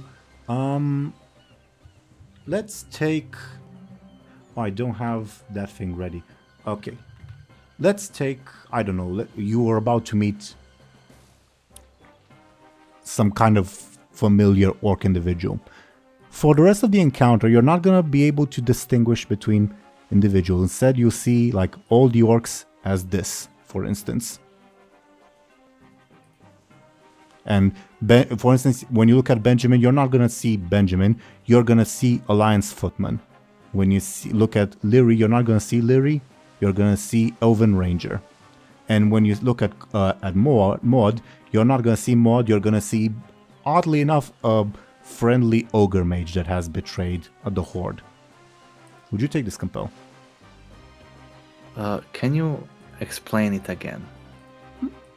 So, as you're basically overcome by nostalgia and your memories.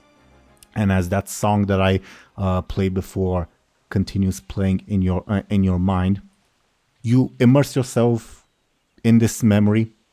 So, and you'll see everything through the lens of those good old days.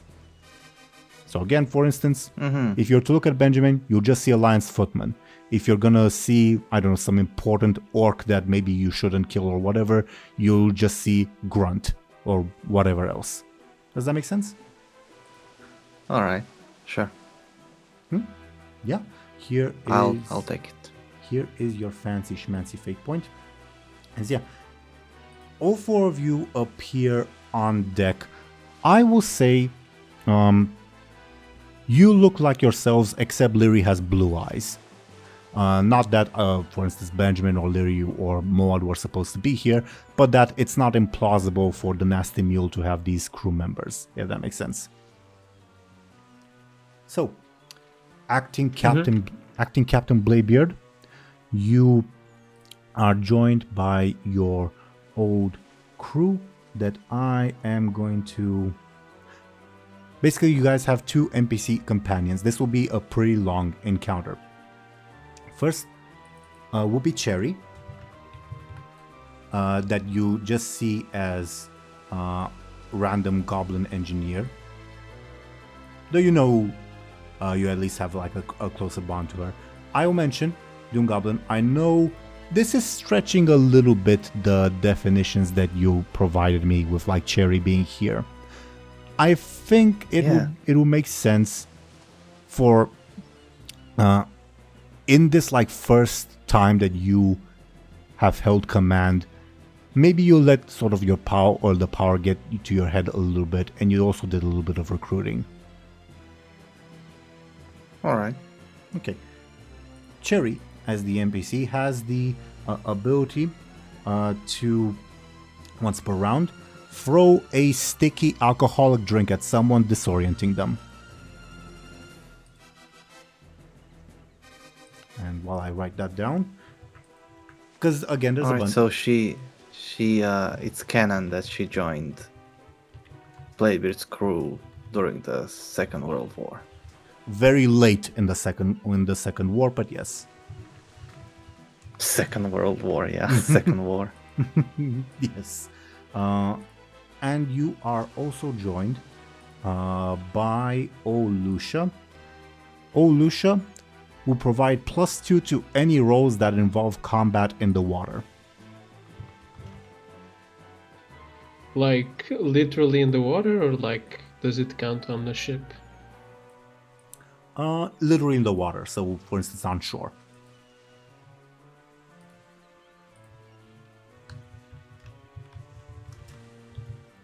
Now, Bladebeard will probably be loath to explain this to everyone else, because he's a bit overcome with nostalgia, but you recall, Bladebeard, again, you caught sight of an orcish convoy making landfall on the island of Baelor that is currently not liberated yet by Alliance command. Even though the Alliance has just won the siege of Lordaeron and they're pushing the Horde back. Yeah, that still hasn't happened yet. You know that the Horde convoys have made landfall on this side of the island, and I'll put their ships on screen in a moment. Can I get, I guess, a careful to remember your, tactics going in that secure you this great victory? Oh, free. Okay. You remember that you approach from the eastern side of the island, so this side, sort of under the cover of night. It's currently night out, and it was more of a stealth landing. And once you were landed, you basically rampaged through the island until you got to the ships and stole them away, mostly along the shoreline. But feel free to diverge. All right. All right. Now, what is everyone else's reaction while I continue to put stuff on screen? What equipment do we have? Your own equipment. Slightly masked to be more period appropriate if, for instance, like Lyri's eyes, just as an example. King's Okay. honor, friend. So, where are we?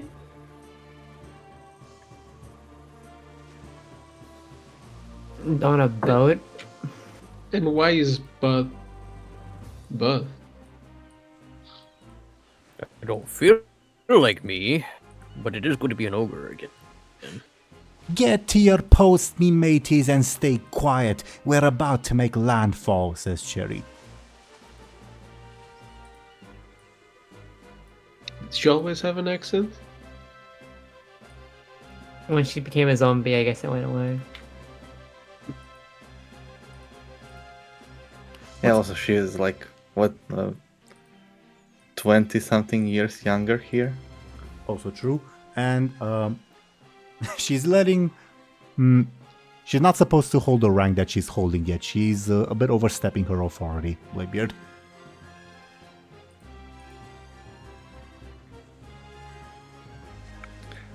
Alright, mateys.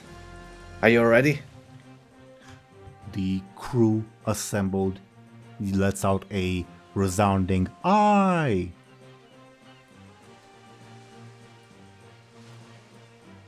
I guess we're doing this? What are we doing exactly? Do I... Wait, am I completely unaware that this is fake? You're sort of aware that this is fake, but you just want to partake in the moment. So you don't really care about cluing Benjamin, Lyri, or Moad in. You can't even really distinguish them anyway.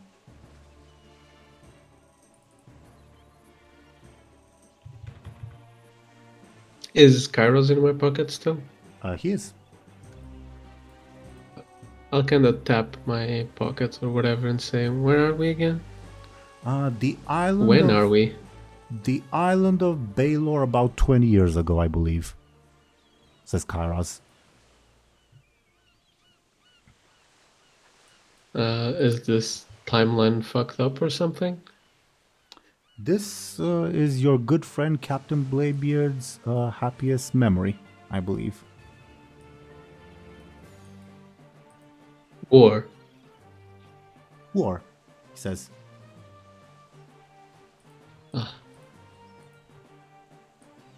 Also, because Bladebeard accepted the compel, I will use the Warcraft 2 tokens, not the sort of modernized ones. That's fun. I didn't think I'd be saying this, but I'd honestly expect it to be a brothel and probably easier to deal with. Maybe easier to deal with for you, but I'd rather not be in that kind of situation.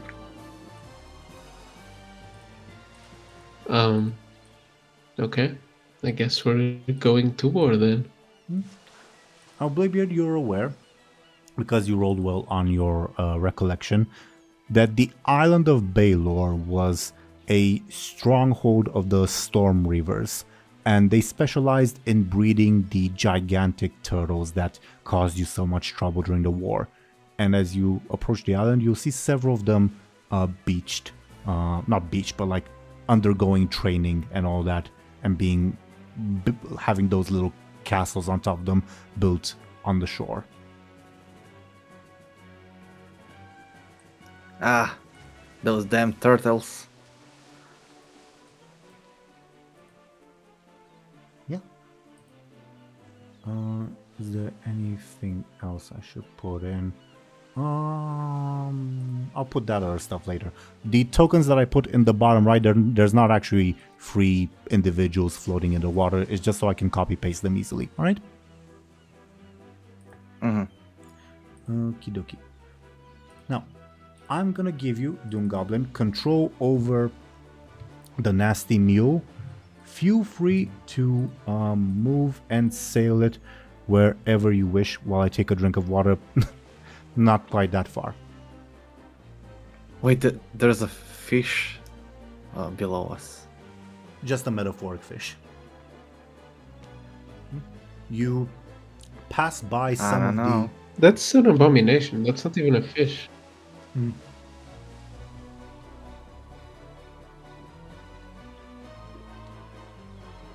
Sorry about that. You pass by some of the Horde's oil fields. And though you recall that stealth is paramount, at least there's that. But sabotaging their oil supply would also go a long way to crippling them. They would not be able to build more ships for this battle, at least. In your Warcraft 2 rationale, I mean. But your choice, as you pass by this oil field. But I guess in the original timeline, we did nothing with oil. Not right away. You plunder them afterwards. Alright, so plan is to sneak onto the island, steal as much gold as we can, and spill as much blood. The crewmen cheer. Cheer quietly. The key word is stealth. Cheer quietly, ye say monkeys, says Cherry, too loudly. Let me see if the random orc on the oil field notice you. I'm gonna roll generic stealth. Tie. Succeed at a negative cost or fail, your choice. My choice. Your ship? Let's go with the negative thing. Okay.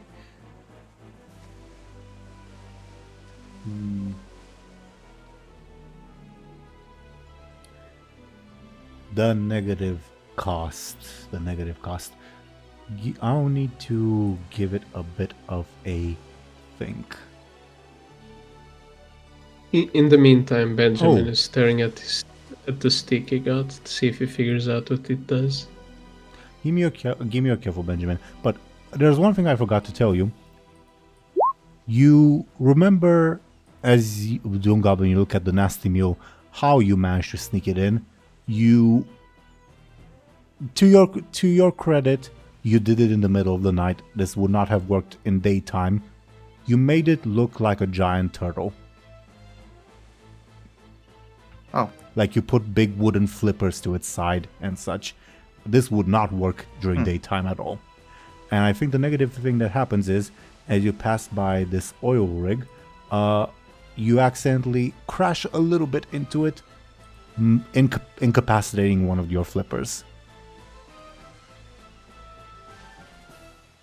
Oops. Our turtle got a bit hurt, I guess. What do we do, Captain? They'll spot us at once, says Cherry. Will they? It's orcs. They're dumb. Aye, they're dumb, yells Cherry. Not realizing the gravity of the situation.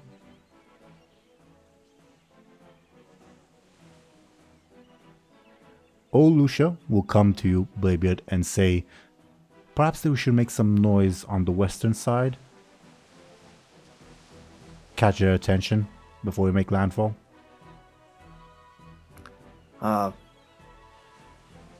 What's your plan? You see old Lucia as Alliance Mage, by the way, as she says, I can call upon the waters, conjure some water elementals over there. It would mean I will not be able to help you, though. Sure. That sounds fun. Alright. So for the duration of what's about to happen, at least, old Lucia will spend her time conjuring water elementals and causing a ruckus on the western side of the isle to aid in the distraction. Thus, she would not be able to aid you with any combat rolls as you guys fight, presumably, as you approach the shore.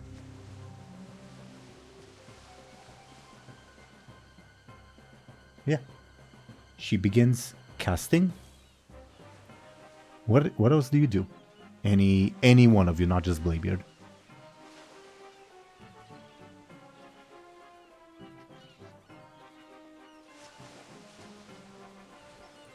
Nothing, I guess. We just wait for. Yeah. I guess I did the thing I mentioned earlier.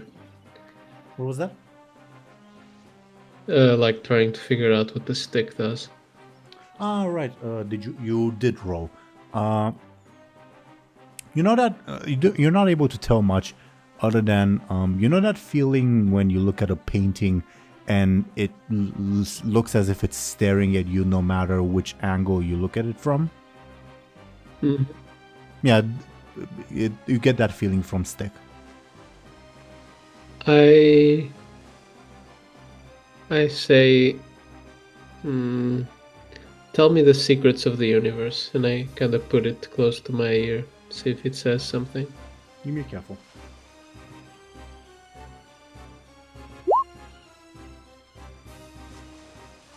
You think... you could be mistaken, but you think you hear a whisper.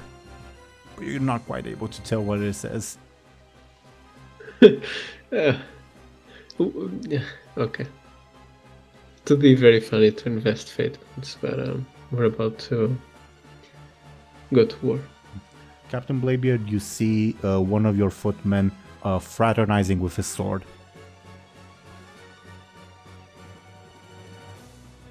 Aha. Good. Soon we'll show them the taste of the Alliance steel.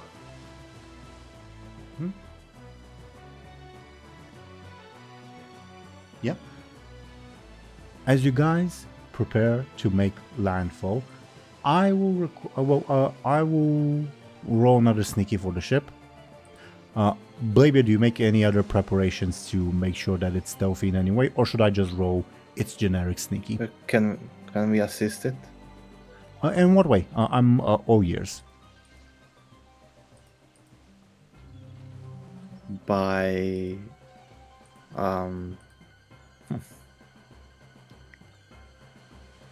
by it's not, you don't drive a ship, you steer by steering it stealthily. Sure, yeah. I will incorporate it into the roll. Sure. You are unspotted by the lookouts as you make landfall. Well, assuming you're making landfall like around here-ish at least. Is there anywhere else you would prefer to make landfall? No. Okay, yeah. Feel free to click and drag the ship there. I will put your tokens on the map in a second and allow the four of you to control them. And put them here-ish. I'll make them a tiny bit smaller though. And yeah, as you prepare to make landfall, you spot just a handful, well, not more than a handful really, of these just idling about. And you also spot, yeah, I guess I'll put that one.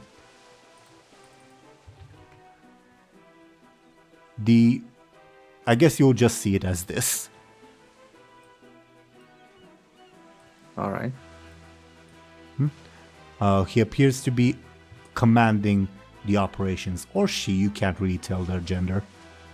Slightly racist, but true at the time, I guess.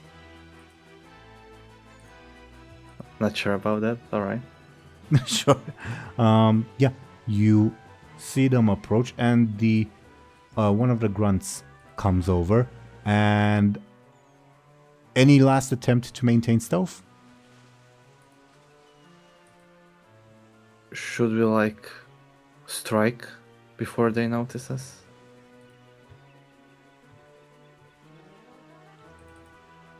You tell me, General. General.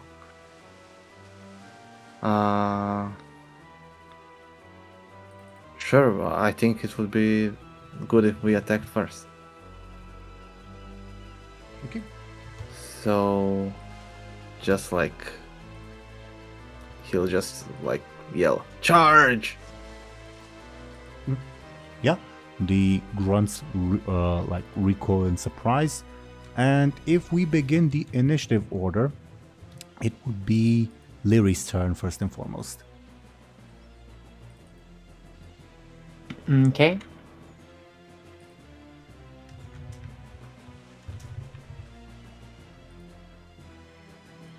Yeah, I'm gonna. While I sneeze, what do you do, Lyri?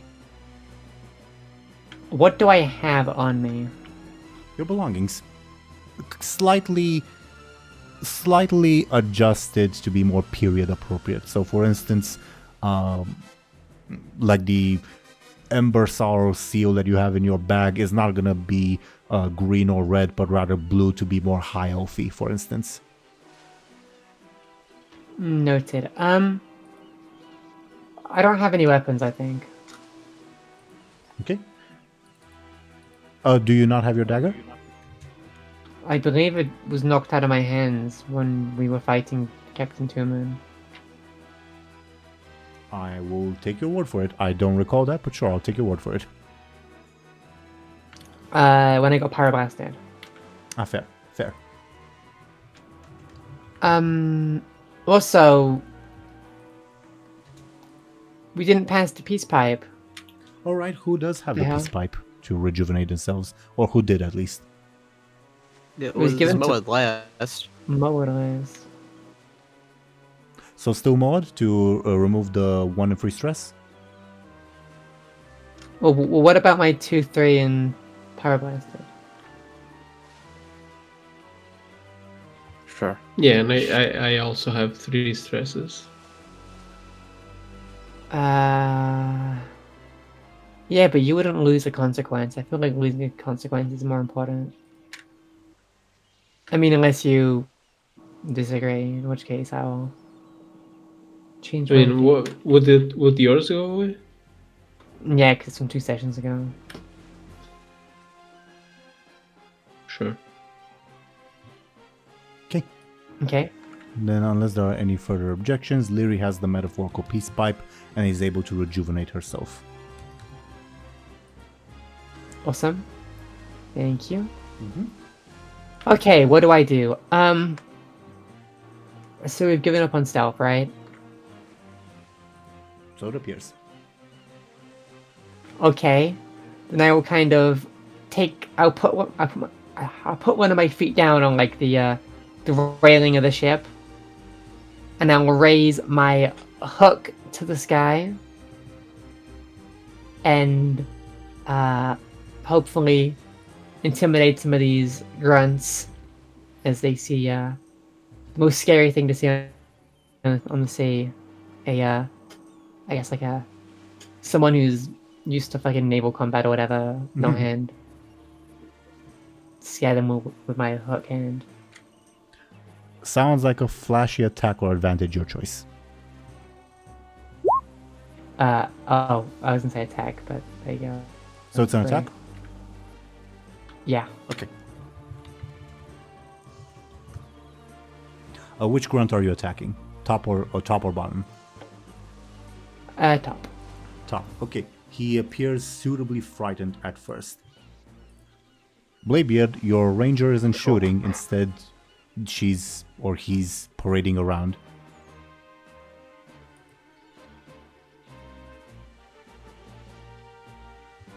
What?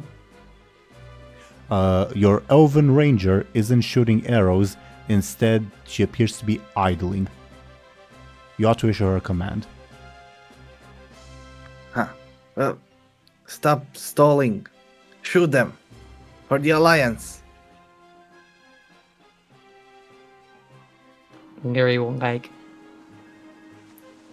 frown.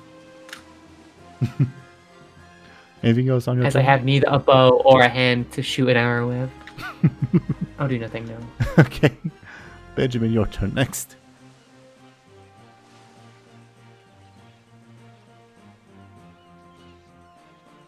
Benjamin will try to create an advantage by scoping out the forces on the shore.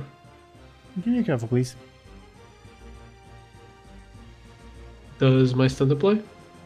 No, because it's not for advantages. Oh, right. I keep forgetting it. Yeah, you're right.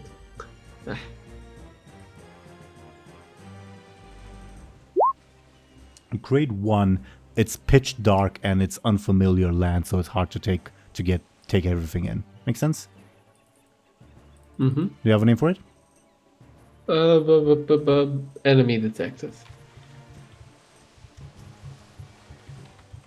Alrighty then. Anything else on your turn? Nope. Okay. The warlock will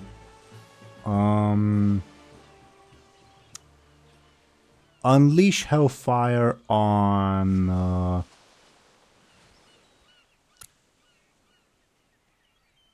I guess the footman. So Benjamin, how do you defend yourself? Am I the only footman? Well, you're the most prominent one. I guess I kind of try to run out of the blast radius, rain radius, whatever. Sure, it's a forceful attack. Give me your quick. Yep. You dodge and gain an advantage. I guess I can give another charge to take the enemy for simplicity. Sure thing. Sure thing. That was the warlock's turn. He says, "Hold him down! I will sound the alarm!" As he gets ready to run to sound the alarm. You probably ought not to let that to happen. Anyway, then it's more than Bladebeard.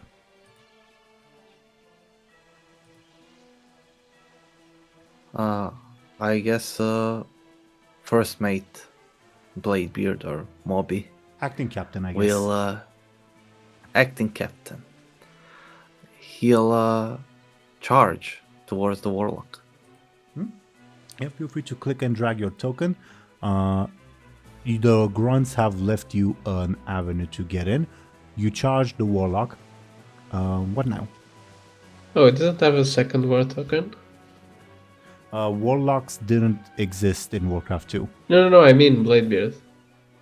I'm using the 4 of your tokens so that you guys realize where you are on the map. No, but I mean the second war Bladebeard render or drawing. Let me check. But while I go and check, what do you do now that you are in reach of this warlock? Oh, I do. He'll... Oh, there he is. I'll give you control in a moment. He'll pull out his arcane saber, which he didn't have back then, but whatever. And we'll try to kill the warlock. You will have control over that. Sounds like a forceful attack. 9.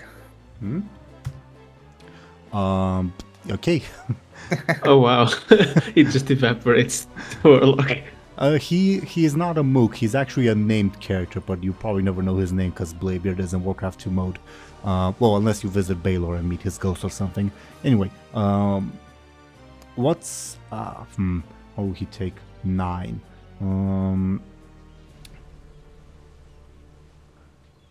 4, 2, and 3. So what's the level 4 consequence you inflict on this warlock?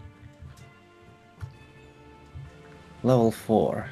That's like not something super serious. Well, it's quite bad though. Let's call it I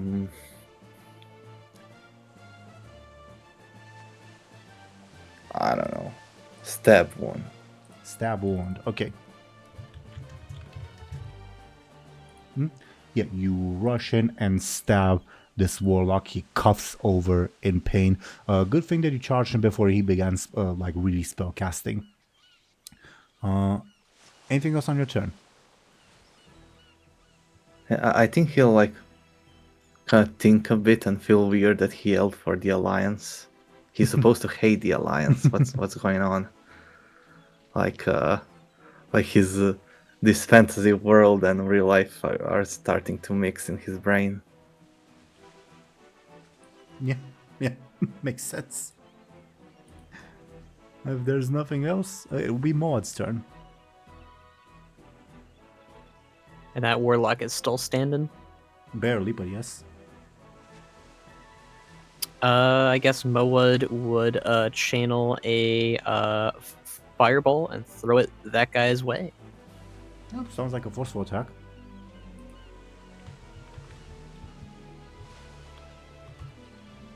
He blocks it with a shield, or by not shield, by casting a fell fireball to block it. Basically, as bizarre as that sounds, he gets an advantage with that roll. Ooh. Well, his defense was much stronger when defending against Blood. He tried to defend against you with his quick because you caught him by surprise. He tried to defend against Maud with his forceful, basically. But yeah. In Warcraft 2, Ogre Mages are fighting melee, don't they? Yeah, Bladebeard, your Ogre Mage isn't casting Bloodlust or fighting in melee. You're not even sure how you got an Ogre Mage. Yeah, and I'm not sure he cares as long as he's attacking. Fair enough. Okie dokie. Anything else on your turn, Maud? I don't think so. The grunts, the two of them will try to attack Bladebeard. They will both yell, "For the Storm Reavers!" As, two attacks are coming your way. How do you defend yourself, Bladebeard? He'll try to block their access, I guess, with his arcane sword. Give me 2 forcefuls then, please. 2 forceful. Because it's 2 attacks. Yeah, you block one and block another one so low that you gain an advantage. Let's call it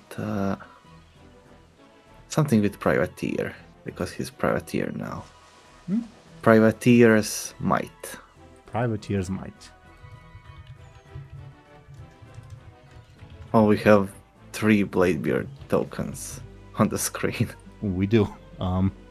Maybe more depending on how you count them, I guess. Yeah, that was the grunts. Thompshire, do you want the wisdom bow to do anything? I'll say fire. 23, that is something. Let me check what that might be. Give me a second. 23. The next spell that will be cast twice. Okay. You recognize the effect. What if I use Arcane Madness? I guess that's a spell. Though I imagine other spells will happen before that, unless you want to use it on just free guys. And Benjamin and Moad. Yep, that too. No, I'm not gonna use it, but yeah. In narrative, Cherry is there with you. Anyway, as well, I mean. Okie dokie. As for the stick. Okay, nothing happens. Top of the round. Whom do you want Cherry to throw a sticky drink at to disorient? Oh, that's like once per turn. Yeah, it's an active ability similar to like Heka's Lightning Ball or the Faultian's Banishment or all that.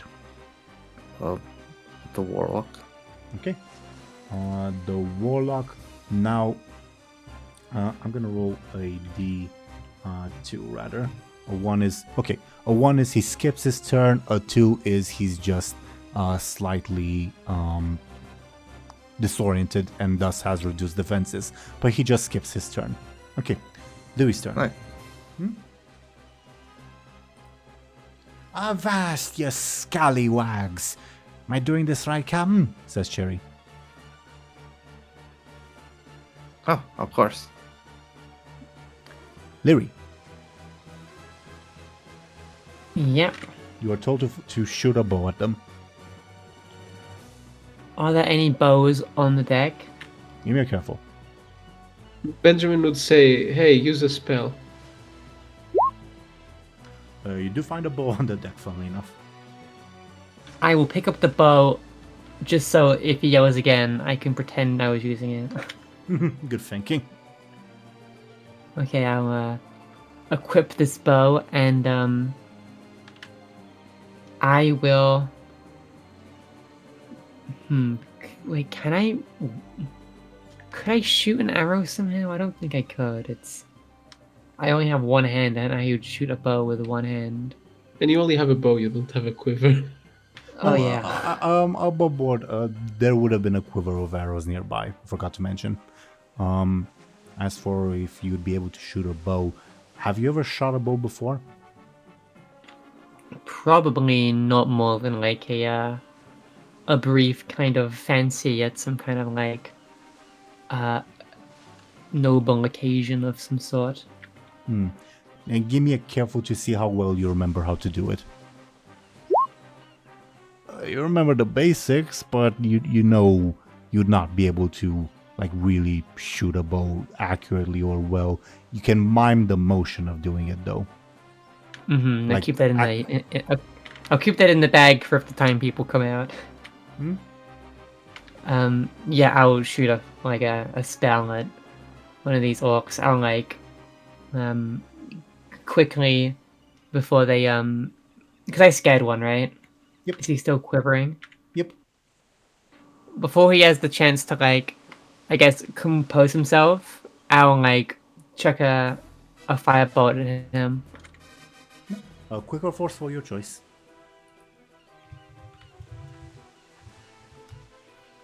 Yeah, you dispatch this orc. Shoot to kill, I'm guessing? Awesome. Yep, shoot to kill. Yep. He's dead. Anything else on your turn? Nope. Benjamin, your turn.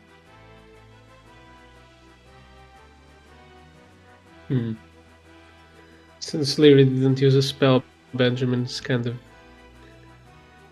regretting not keeping up his mage training. So he'll kind of just say kind of fuck it and like try to throw like small, quick like micro fireballs at the remaining grunt.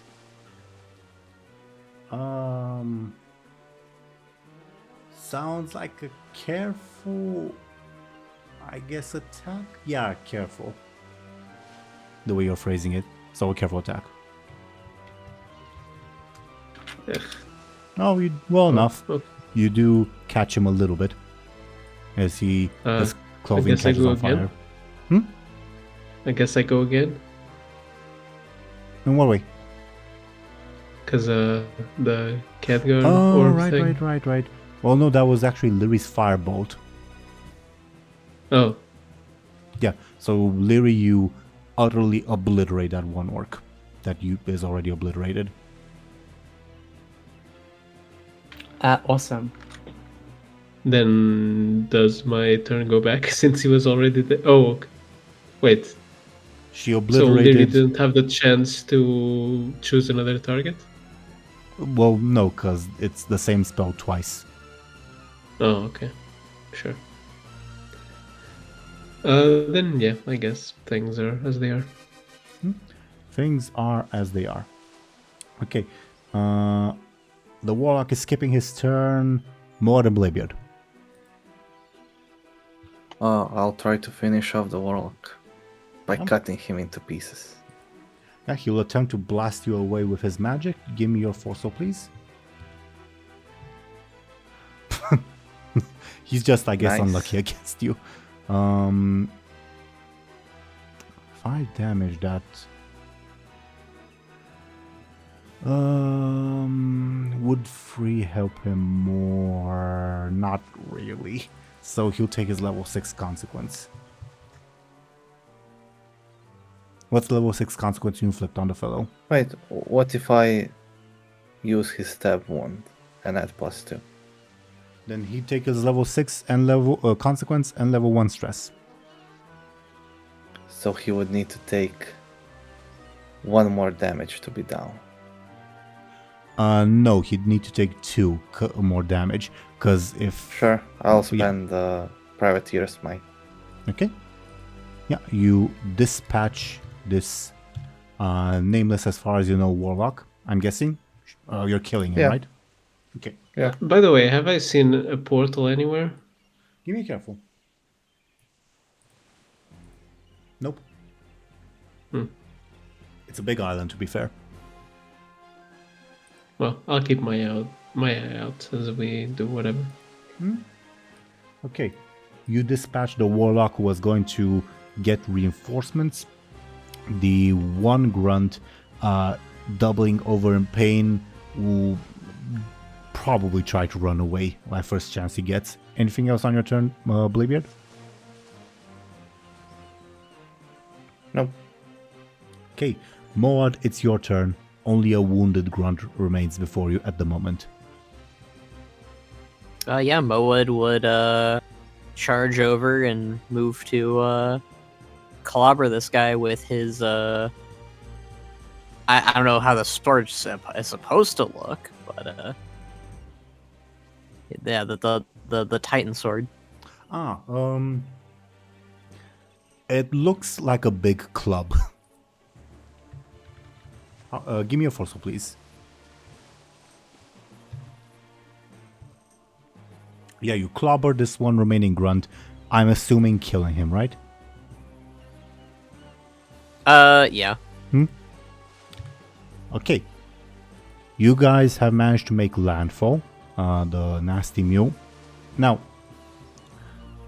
Bladebeard, in the original timeline, your group rampaged across the shore. Basically, I'm gonna just draw. Rampaged this away to reach the convoy of ships, not necessarily through the forest. Is this the plan that you intend to follow right now as well? I guess he'll just say to his crewmen yeah, the first time we went that way through the beach. First time, Captain? Maybe we should do it again. What first time, Captain? Says Cherry. Alright, wink wink. We should go through the beach for the first time. Aye, through the beach! The crewmen roar. Do you proceed? Yes. You approach that watchtower that you see on the map. Can I not select this damn drawing that I made? Yeah, apparently not. Anyway, you approach the watchtower. How do you approach it? Are you... Any attempt at being stealthy? Sure. Sure. How are you being stealthy? Asking all 4 of you. I guess Benjamin's gonna proning, maybe. Moad grabs the nearest tree to carry with him. Sure. Give me your sneakies, please. Oh no. Do I have to roll too? Anyone who's sneaking, yes, has to roll. Are we all sneaking? Is that the plan? Oh. So far, pretty good. Yeah, somehow you guys managed to reach the watchtower unnoticed. You spot... Unwatched? What's up? Unwatched? Unwatched, sure. You spot an orc in the tower and several more by this barracks in the woods, just idling as you scale the cliffs to reach the other side of the beach. They're not tall cliffs, but still. What's the plan?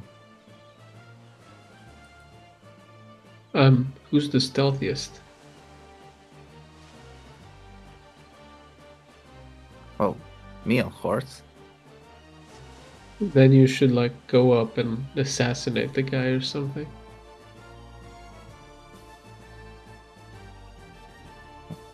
Did we do it that way the first time? Give me careful to recall your memory.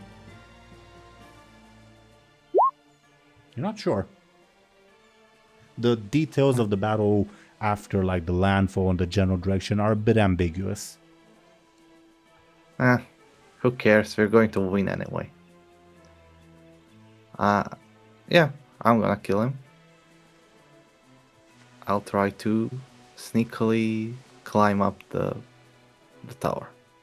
Sure. Give me a sneaky first to see if you manage to do that. And I'll roll his thing to oppose.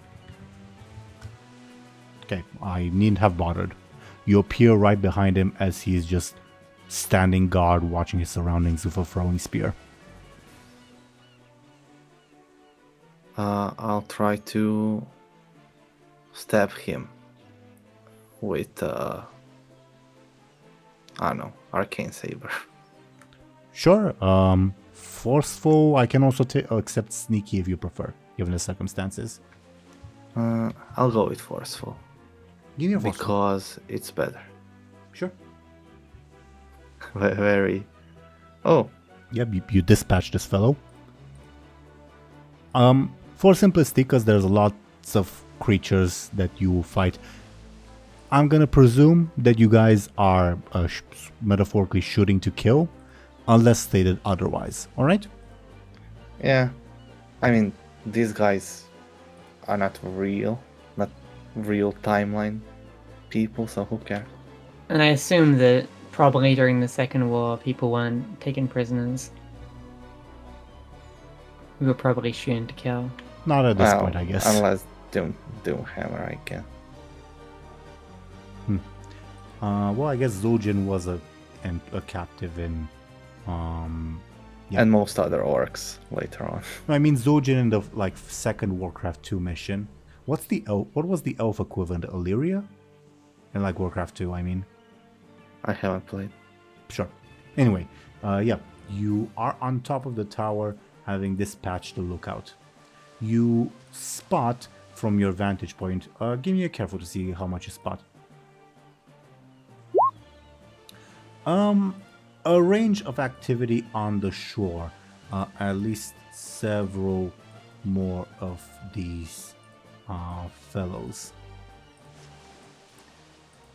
And you think another one of these.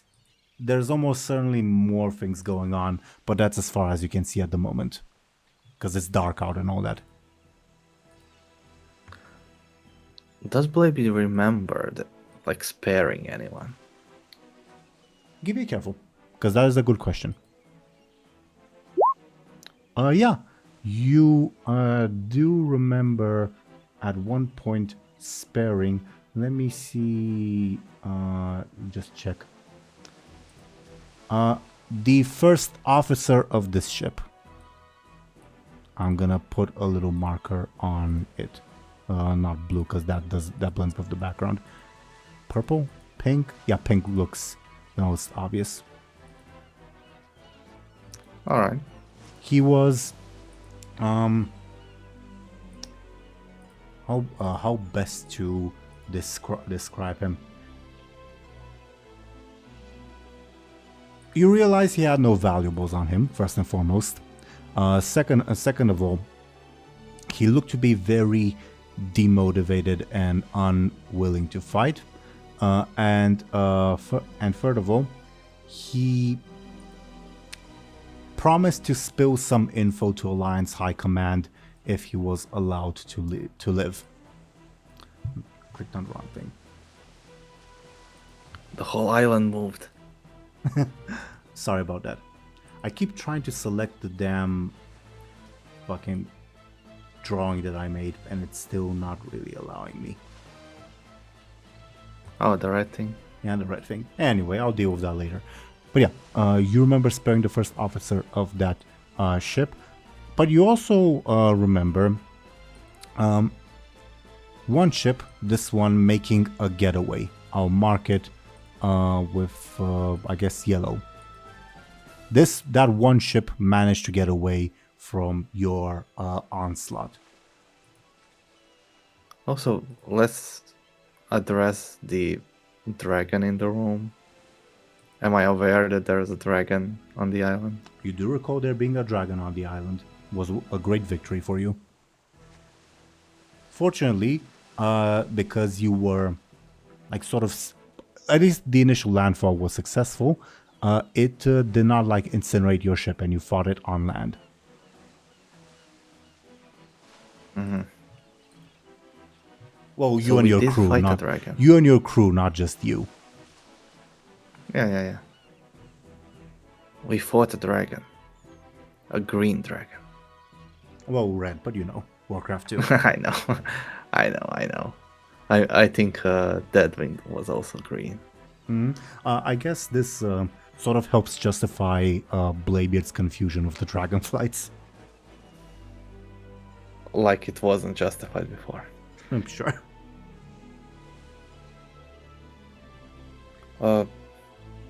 Yeah, let's continue with the stealth thing. Just try to be sneaky and try to take out as many orcs as you can. Aye, whispers Cherry. So, are you following the original plan of storming via the beach, or are you? I ask if you're heading inland just because there are 2 orcish lookouts there that might spot you. No, let's stick to the beach. Okay. Then, Bladebeard, you don't need to roll because you passed their sort of line of sight already. But for everyone else, can I get your sneakies to see if you make it past those 2 grunts?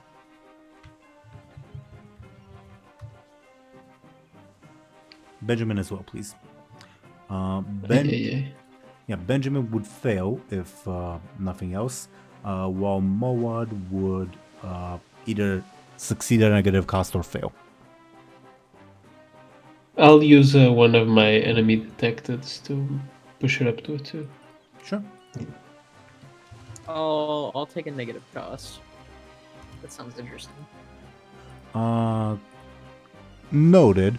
Khono, are you, like I heard you, but are you far away from your microphone, or did you change your microphone? I was far away from my microphone. Okay. Okay, noted. Negative cost, the negative cost.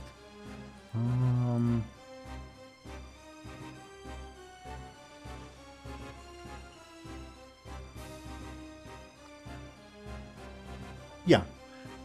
The negative cost, which I guess I'll mask as a sort of positive, you, with your attunement to the elements, you feel the elements being in pain, sort of to the center of the island, as if they've been desecrated. And you get, via the elements talking to you, the feeling of a familiar presence there. And obviously the temptation to investigate it, which of course you can say no to.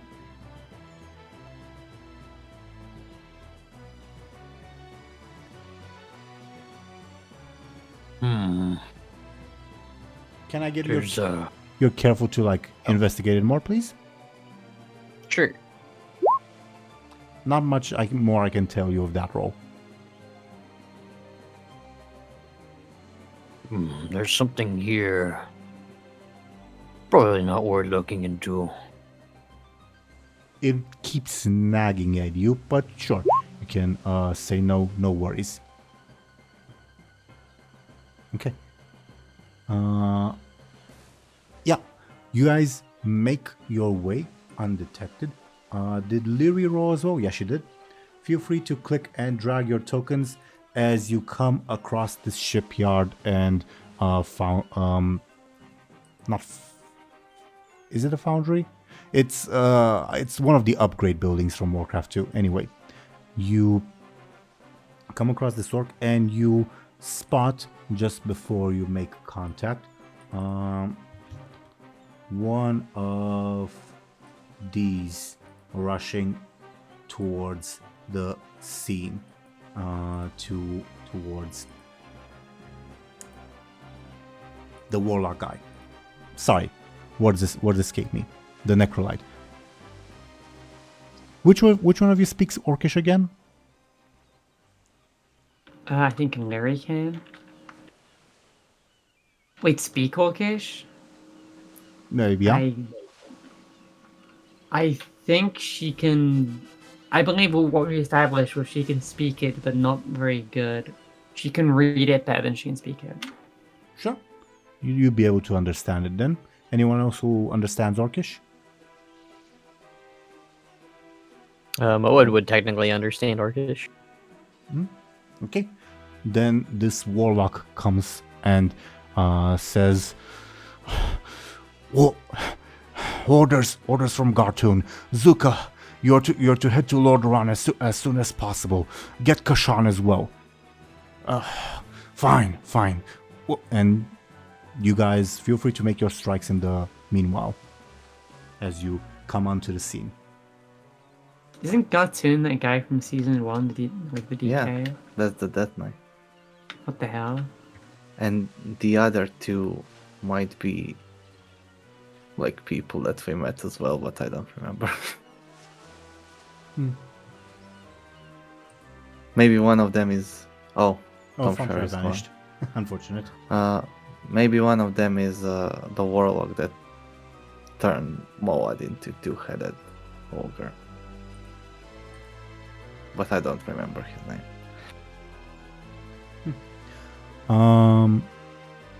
Lyri goes first in the initiative order. Thompshire's lights went out. That's unfortunate. We'll wait for him when he gets when his turn comes up. But until then, Lyri, it is your turn first and foremost. Unless you guys want to continue, I guess, eavesdropping or something. We can eavesdrop for a tiny bit, just so I can have some time to buy some time for Thompshire to come back. Sure. Then, the warlock came in and gave the order. The necrolite will apply. Kashan was up north. I don't know what happened to him. Oh, not what happened to him. I don't know where he's at. Maybe he wanted to take a piss or something. I am busy marshalling these turtles though, and the warlock replies, I don't think you understood what I said. These orders come from Gartoon himself. No, from Gul'dan himself. You are to head up north to Lord Aaran as soon as possible. Well, how am I even supposed to get there? We've prepared a ritual at the altar. We need to make sure that the stones arrive on Draenor. We have to safeguard them. You will head to Lord Aaran and see to that part of the plan. Are we understood? Fine. Who's going to manage the operations here then? I will instead. Fine. You take over then. As the necrolite rushes towards the center of the island while the warlock gets into take over his task of supervising the turtles and all of that good stuff.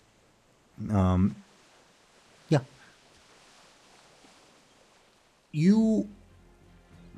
I know we're trying to save time, but there's not much else that you will witness other than the day-to-day operations of, I guess, a turtle nursery, for lack of a better term.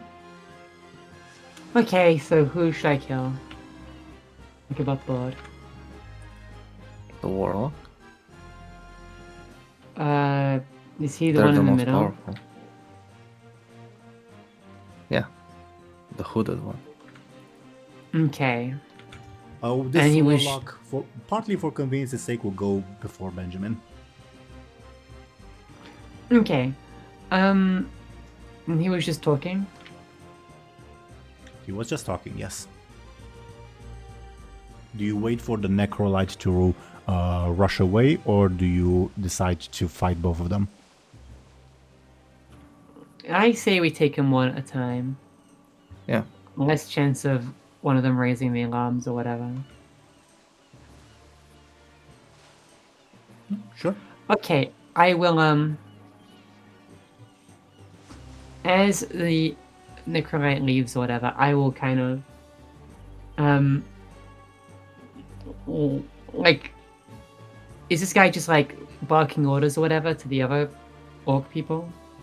Yeah, you can tell that he appears to be quite agitated and frantic, and he basically is yelling at them. We to basically get these turtles, for lack of a better term, operational as soon as possible. Okay, I will just, as fast as possible, like, sprint out of, like, my hidden spot and, like, try and, like, before this guy has a chance to react, stab him with my hook hand. Sure, the warlock. Okay, Yeah. sounds like a quick or perhaps sneaky attack, your choice.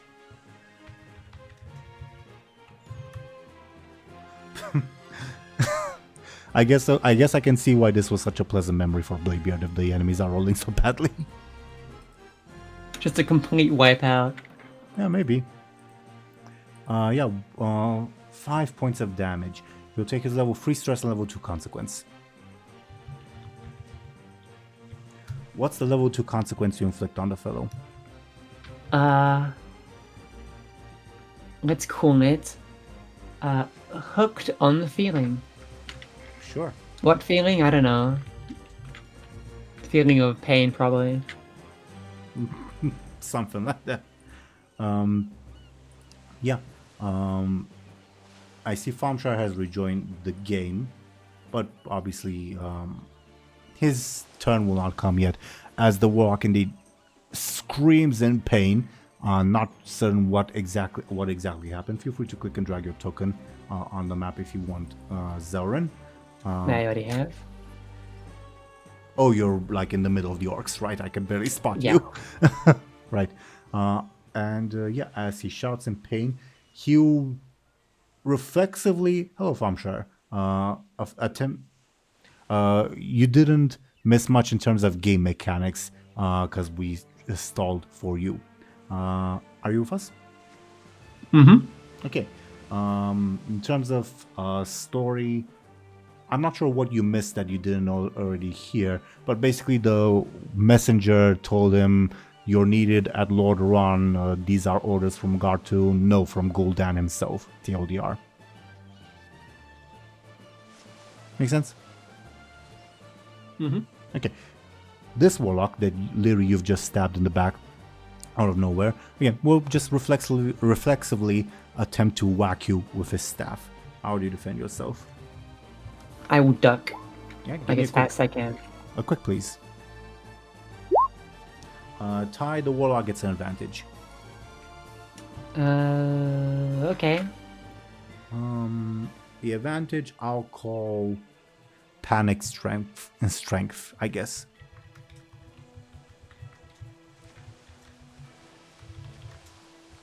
He shouts in pain, "Intruders! Infiltrators! Assassins! Sound the alarm!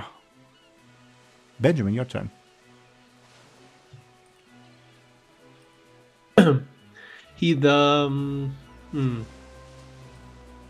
What's the damage looking like on the warlock? This was the first damage that he has. The combat just started, so he just took 5 points of damage from Lyri, and that's it. Okay.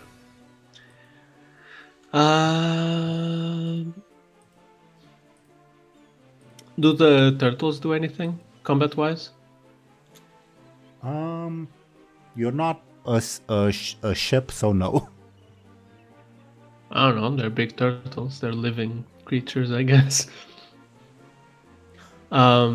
Anyways, Bladebeard did not kill them. Rather, he set them free in the original timeline. In this timeline, do whatever, DoomGoblin. not that's whatever. nice of him. Stay in character, I guess. I'll go attack the grunt that's in front of me. I'll kind of run up to him and slash him with my sword. Sure. Give me your quick or forceful, your choice. Yeah. Grunt takes 1 hit of damage as you take him by surprise. I mean, is the warlock in melee range? Because like this map's pretty big, so Warlock, no. then that's a +2 there. Makes no difference because he's a mook. It still fills one of the quote-unquote stress boxes. No, okay. But duly noted. And thank you for pointing that out. Okay, so yeah, you strike him. He groans in pain. Bladebeard, can I get you careful to see how well you remember something's going? Not very well at all at this point. Okay. Anything else on your turn, Benjamin? Nope. Okie dokie. More than Bladebeard. I'll attack the warlock. How? With my arcane saber, I'll try to cut him into pieces. Sounds like a forceful to me. We roll for him to defend. He unleashes a wave of hellfire to blast anyone near him away because he just got stabbed in the back. He's slightly panicked and catches your attack in the attempt. Do you have anything that improves your roll? Like stunt-wise? Yeah. It's a bladed weapon, so +2. Okay, so you gain an advantage. As nevertheless you push through the fire and unbalance him. Sure. What's the advantage? Privateer's might. Noted. Maud, your turn. Moad will mirror what Benjamin is doing and will move to slash his quote-unquote club on the orc grunt. Sounds like a forceful. Give me a second. I need to take a drink of water.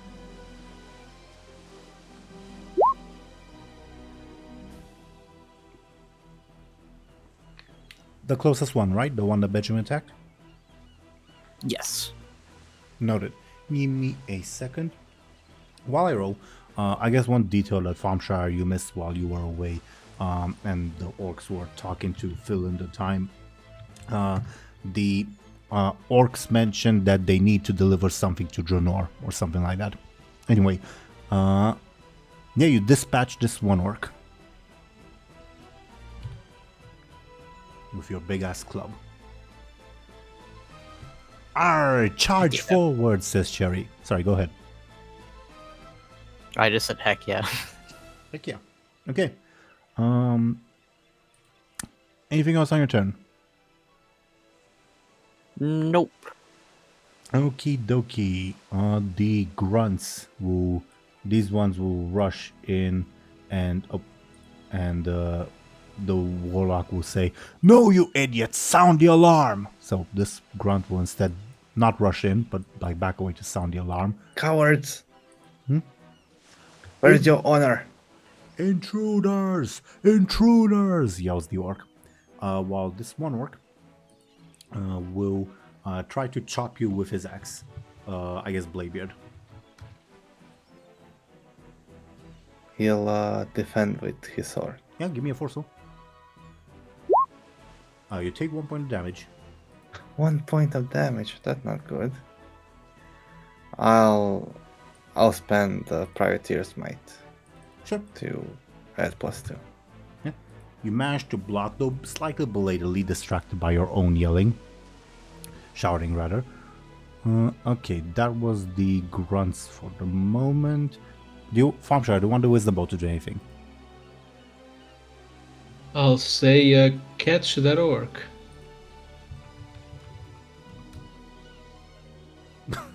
Oh, okay. Once again, the next spell, whatever it is, will be cast twice.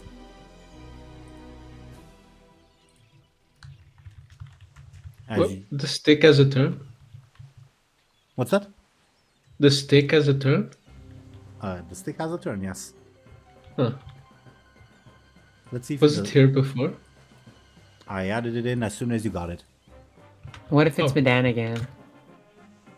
It does nothing with that roll. Okay. Top of the round. Whom do you want Cherry to throw a sticky drink at? I get either the warlock or the one that's running away. What do you I'm think? gonna go for the one that's running away, so maybe the warlock. Sure. The warlock then. Okay, the warlock then. You better pyroblast him into oblivion. Yeah.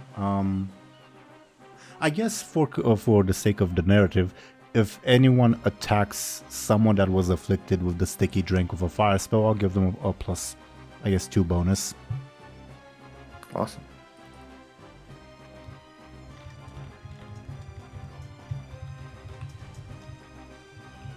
Okay. Lyri, your turn. Okay, like I said, Lyri, as she gets like pushed back by this like fell wave or whatever, she sees the orc mook running, about to sound the alarm. So she will kind of like blink past the warlock and then kind of quickly before this orc can process what's happening, she'll kind of blink like basically in front of him and slash him with her hook. Because that's still the only weapon she has. Actually, does this guy have... I could probably pick it up. Okay, never mind. Yes. All the nice. grunts are on, yes. But yeah, you can do that. Sounds like a quick attack. That'll be a 9, because I get +2 when I quickly attack using blink. Yeah. Feel free to click and drag your token as you do dispatch this grunt.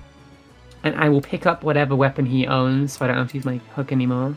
A big ass axe. That is, you're not even sure, like, with your elven hands that you can like wrap around the handle with one hand, if that makes sense.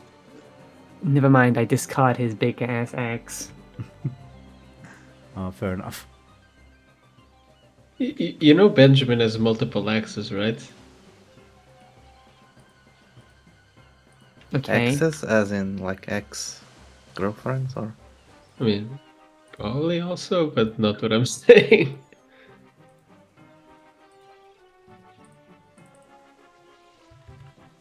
But yeah, that's it for my turn. Duly noted. As you spot this further gaggle of people beyond the little shipyard that you struck the orc by, preventing him from raising the alarm. I'll actually add one more. Yeah, one more of these. Anyway. Anything else on your turn, Lyri? No. Okie dokie. Warlock 2 will... So Lyri attacked and Bladebeard attacked. Yeah, he'll attempt to shadow bolt you, Bladebeard. How do you defend yourself? I'll try to deflect the spell with Arcane Saber. Yeah, give me your force, please. Good. Do you have anything that helps you? I don't think so. Forcefully attacking. Nope, you don't. So 2 points of damage coming your way. I'll spend one of the arcane saber advantages. Okay. The warlock will use his panicked strength to inflict 2 damage. I'll spend the other arcane saber. Sure. So yeah, warlock gains an advantage. I'll put it in panicked strength. And as he shadowbolts you, he notices Moad, and mistaking Moad's loyalties, he says, "Oi, you dumb brute," in Orcish. "Ogre, aid me! Sound the alarm!" On it, definitely. What did you say? Sorry. He said, "On it, definitely." Like not even like sarcastically, but just like he's clearly pretending. Sure. That was the warlock's turn. Benjamin's turn.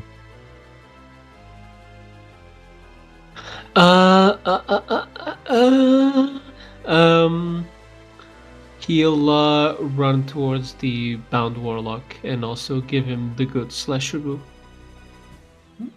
Sounds. For the warlock, I'm very sorry. I forgot to see how the drink affects him. Okay, so he's just has reduced defenses. My bad on that. Okay, doesn't affect the timeline. So, as you rush him, Benjamin, sounds like a quick attack, I suppose. Mm-hmm. And you said that, like the drink gives me a +2, is that right? If you are attacking with fire. Oh, okay. Is the other orc in melee range? No. Okay. So that would be an 11. An 11 to his free. He attempts to blast you away and fails.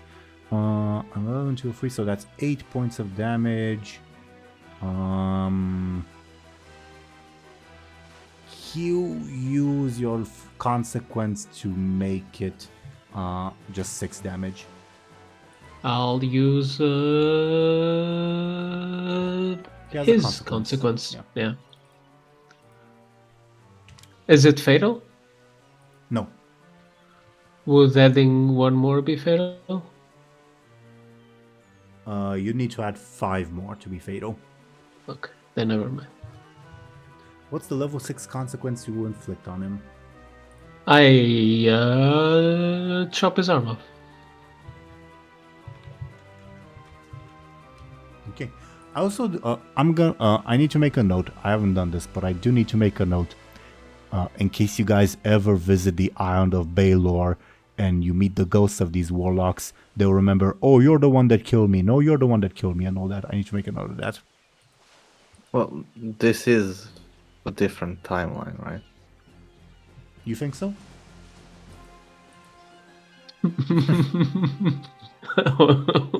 What? Oh no. Oh. Uh-oh. Interesting. Anyways. Let's just kill Gartoon then. Fuck up everything. Maybe we already killed him. I mean, Ah. Does that mean that the ephemeral orb is here?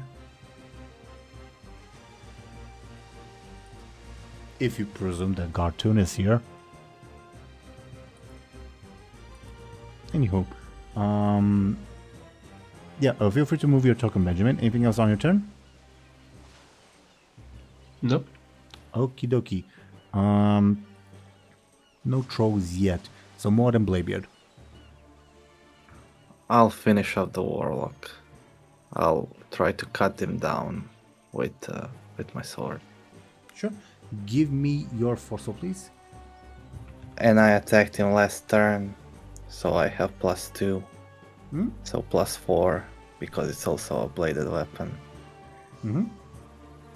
So my force will 9. 9 to his 5. That not be lethal, so he will use his panic strength to make it a free.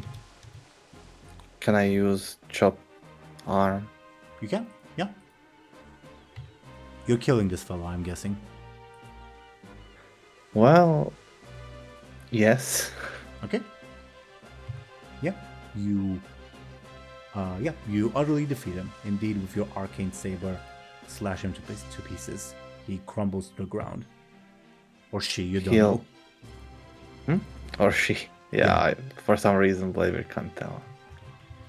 Well, you're immersed in this Warcraft 2 nostalgia where gender is merely an abstract concept at best. Doesn't Blackhand's daughter have an icon or something? Yeah, but that's for Blackhand's daughter, not for female grunt. Sure. I mean, Yeah, female everyone's a grunts man. didn't exist until World of Warcraft. And the only female elf archer was Illyria. In Warcraft 2, I mean. All the elven archers otherwise were male. Oh, so Bladebeard sees a male high elf ranger. Yep. Okay. Alright. Quite. Okay. We are kind of going too deep into this joke, I guess. Well, I'm a fan of that type of humor, I guess. Anywho. Anything else on your turn, Bladebeard? No. Maud, it's your turn. How's the warlock doing? Is that guy dead? Yeah, Bladebeard just killed him. Okay, that's what I thought. Yeah, Moad, still pretending to, do the alarm thing. He's charging, almost like he's looking like he's charging past that one grunt over there. But, he's actually gonna deck him, with his, wrist against his head, like, really hard. Sound sneaky or forceful, your choice. Obviously, I'm going forceful. Moad sneaky is garbage. 3 damage on him. Yeah, you smack him good, but he's still in the fight at the moment, at least. Okay. Okie dokie. The one remaining grunt, yeah, he will attempt to, while he's on the ground, kick at you. So how do you defend yourself from that, Maud? Moad would, kick back. Give me a force 4 care for your choice. Yep, you kick him so good you gain an advantage. Do you have a name for your advantage? What's that one phrase, like, when you're, like, kicking? It's like... I'm trying to think what it's called. Alive and kicking? Sure, that wasn't what I was thinking of, but that works too. Alive and kicking. Kicked into gear? I don't know. Sure. I think it was kicked into gear.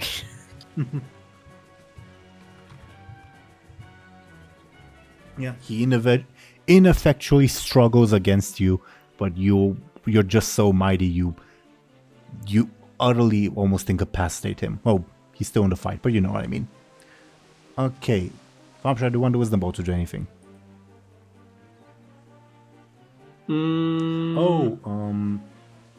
I forgot. Lyri, you dispatched the grunt, right? Yeah, I killed him. Yeah, you teleported to his location, right? I blinked, yes. Okay. 12. You appear over here because you blinked twice. Awesome. Because, yeah, the Wanderer's Wisdom Bow. It did do that last turn? Yeah. Yeah, it did. Damn. Quite. You are now on this oil platform surrounded by bemused orcs. Have they seen me? We'll deal with that. Probably, but we'll see. Anywho, Thompshire, do you want the Wisdom Ball to do anything? I'll just beg for it to do something. Let's see what it does. 14. Unclear. Try again. Benjamin pokes it. It tries to bite your finger, but obviously does nothing of the kind. Okay. As for the stick. Okay. Now is when my cat decided to wake up. The stick. You lose track of it momentarily, Benjamin, and it suddenly appears like you wonder, hey, where'd that stick go? You see it on top of this Temple of the Damned, and it's positioned just so to tip a gigantic rock over the one surviving grunt. And yeah, it smooshes this grunt good. And as the stick has tipped over that rock, it falls in just the right manner to return to your person. As it falls to the ground, right at your feet, basically.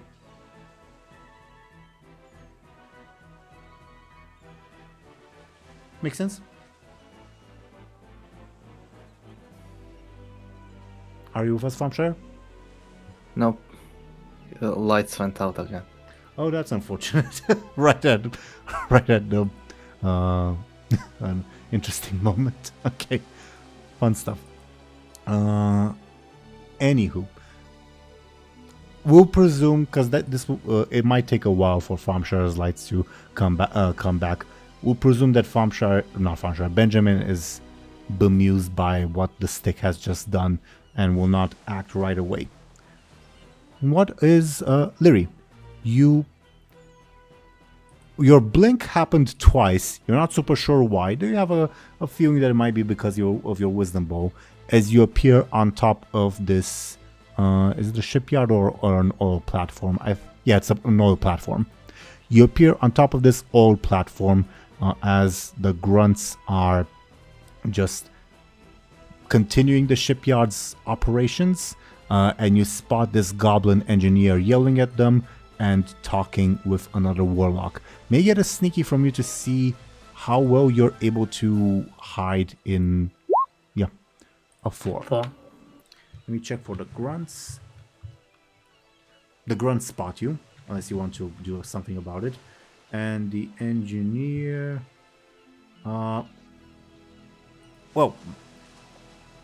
either spots you or it does not spot you, but at a negative cost. But the grunts do spot you anyway. I will spend a fate point to increase my roll. What are you evoking? I am invoking Wayward Rogue of Embersorrow Blood. I have kind of hidden in places before. I have blinked and had to immediately hide right after before. Mm-hmm. So even though this is kind of out of nowhere, I'm used to it. Sure. Yeah, makes sense to me.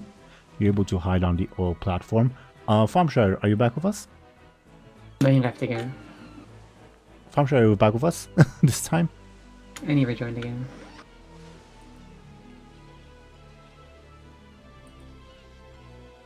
He is silent. Huh? He's typing. I'm back. Hi. I have no idea what's going on. Did you miss what the stick did? Yes. Okay, so you lost track of the stick, and out of nowhere you saw it on top of that temple of the damned, positioned in just the right way to tip over a gigantic rock over the one surviving grunt. And yeah, it did. And the rock smushed the grunt, and the stick fell from the temple right at your feet, Benjamin. I kind of reluctantly grab it and kind of stare at it for a bit. It metaphorically stares back. I put it up to my ear again, see if I hear something. Give me your careful, please. No. It's just a stick. Yeah. Anyway, we were on Lyri's turn. Though actually, before Lyri's turn, I'm guessing you don't want Cherry to throw anything at anyone because it's just yourselves at the moment. Sure. Sure. So Lyri, your turn. You have managed to stay hidden from the grunts. For everyone, actually. I will blink back to where I was before. Okay. You blink back to where you were before. Feel free to move your token. It's not a good idea to engage these guys by myself. You're at least brought back intel, I suppose. That's You're not. true. You guys are not in combat at the moment. Now that Lyri has escaped. Lyri will kind of wait to see what Bladebeard does, considering this is his memory. He will collect tusks from the orcs he slew. Slew, I think. Slew. And he'll like put them on his belt, like you see in the artwork. Gruesome, but yeah, you do that.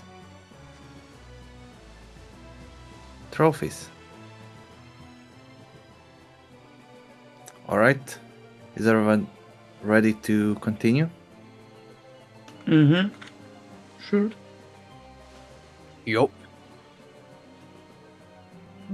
Okay. As feel free to you guys to click and drag tokens as you continue past this latest shipyard, the one where Lyri's at. You do spot this other gathering of grunts. Can I get careful to get now a better look now that you are all sort of in position, scoping the area?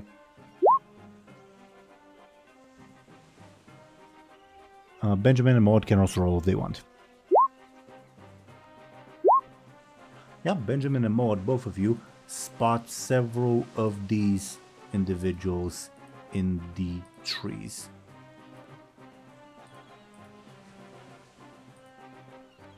Now, Bladebeard, I would like to offer you a compel. Alright. I've sailed all over the world. You know how these battles go. Now, you've killed a few of the enemies so they can train more. The best thing to do would be to destroy their farms at the moment. Their farms. Yep, like this one over here, for instance, or this one over here, or these ones over here. So they... Alright, so the compel is we should destroy the farm. Yeah, divert from your course to destroy the farms, basically. Sure. Okay. Here is a fancy fate point.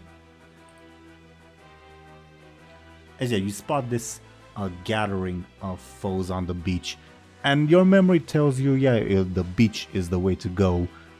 But your battle instincts tell you, no, you should destroy the farms so that they can't train more units anymore. Alright, everyone. Let's destroy their farms. No food, no more new soldiers. Build more farm. What? I thought they were burrows.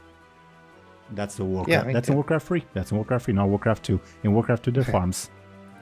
I know, I'm doing a joke. I think this is the only place we ever see orcs farming. They do, well, in Warcraft 2, they're pig farms, and in Durotar, in World of Warcraft, you see some pig farms. No, I mean like farms with crops. But yeah, that's what I'm saying. In Warcraft 2, though they're called farm, well, they're pig farms, not agricultural farms, TLDR. Isn't that like some sort of crop? Maybe in the artwork, but the unit is called pig farm. Do with Oh, yeah, that. it looks like they have like some plants. Yeah. I guess. So arguably the Warcraft 1 and 2 orcs arguably and I guess Thrall in that one BFA cinematic that's doing farming.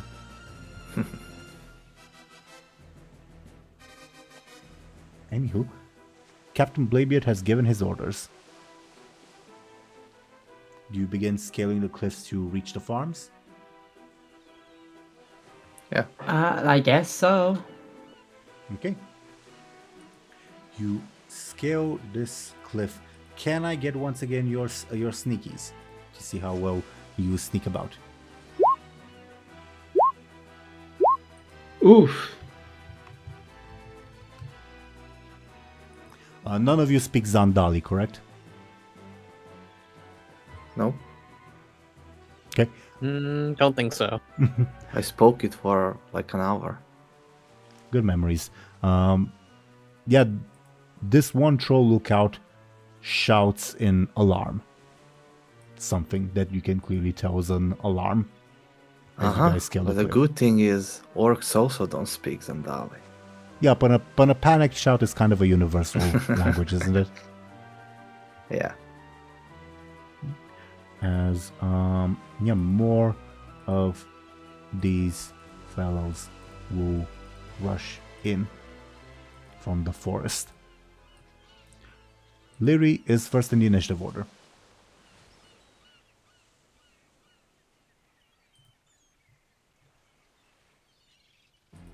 Okay, so like, who should I go for above board? Do you think?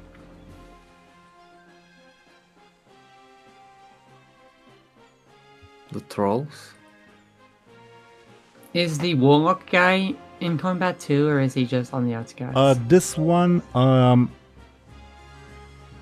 you don't see that far yet, so he's not in the combat. Okay. I will,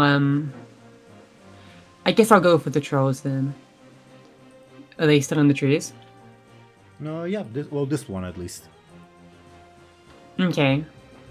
Is this like your generational trauma activated? Lyri's racism activating.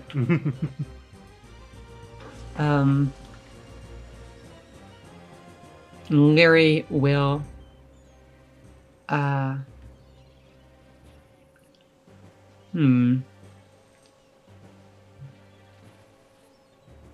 You know what? No way, I was gonna say for a fireball, but if the trees catch on fire, they'll literally everybody will know we're here. It's a bad idea. Lyri will void blink, Not void. like, oh yeah, I'm so used to saying void blink, I mean blink, sorry. Mhm. You gotta catch me on that. I'm just so used to something automatic attack response. I would blink on top of the tree, or in the tree, or something. How Wait, this is accustomed a are you bad to idea. tree climbing? Probably not very well. Give me, I guess you're careful to see how well you accommodate to that, I guess. 0. You don't fall from the tree, but all you can do is cling for dear life once you're there. Okay, if I have to cling to dear life, then I will yell something scary at the troll. I'll tell him, wait, can you even understand me? I guess he probably understands Orcish. I'll yell something in the best Orcish I can muster. Jump off the tree! Kill yourself now! And I'll use my judgment stunt to make it go through his defenses. Yeah, sounds like a forceful attack. Okay. God damn it. Minus, at least it goes through his defenses, guys. Does that mean he gets like +2? Again, Yeah, help? you bolster the troll. It will It take bolster his abilities. it will take another thing for him to fall now. Awesome. Incredible. He looks up, momentarily surprised, and sees you clinging for dear life, and mutters something in Zandali with a wolfish grin and begins climbing towards you. Oh no. Anything else on your turn? No. Okay, Benjamin. Seeing that this troll is about to eat Lyri, he'll grab his funny axe, take good aim at the troll, and throw it. It's not a stunt, but just a regular attack. Sounds like a forceful attack, yeah. I said I carefully aim it. Is it not careful? Did you say that? I didn't catch it. Yeah. But if you did, He Yeah. said he said take good aim, but yeah. fair, Yeah. fair. Give me a careful then.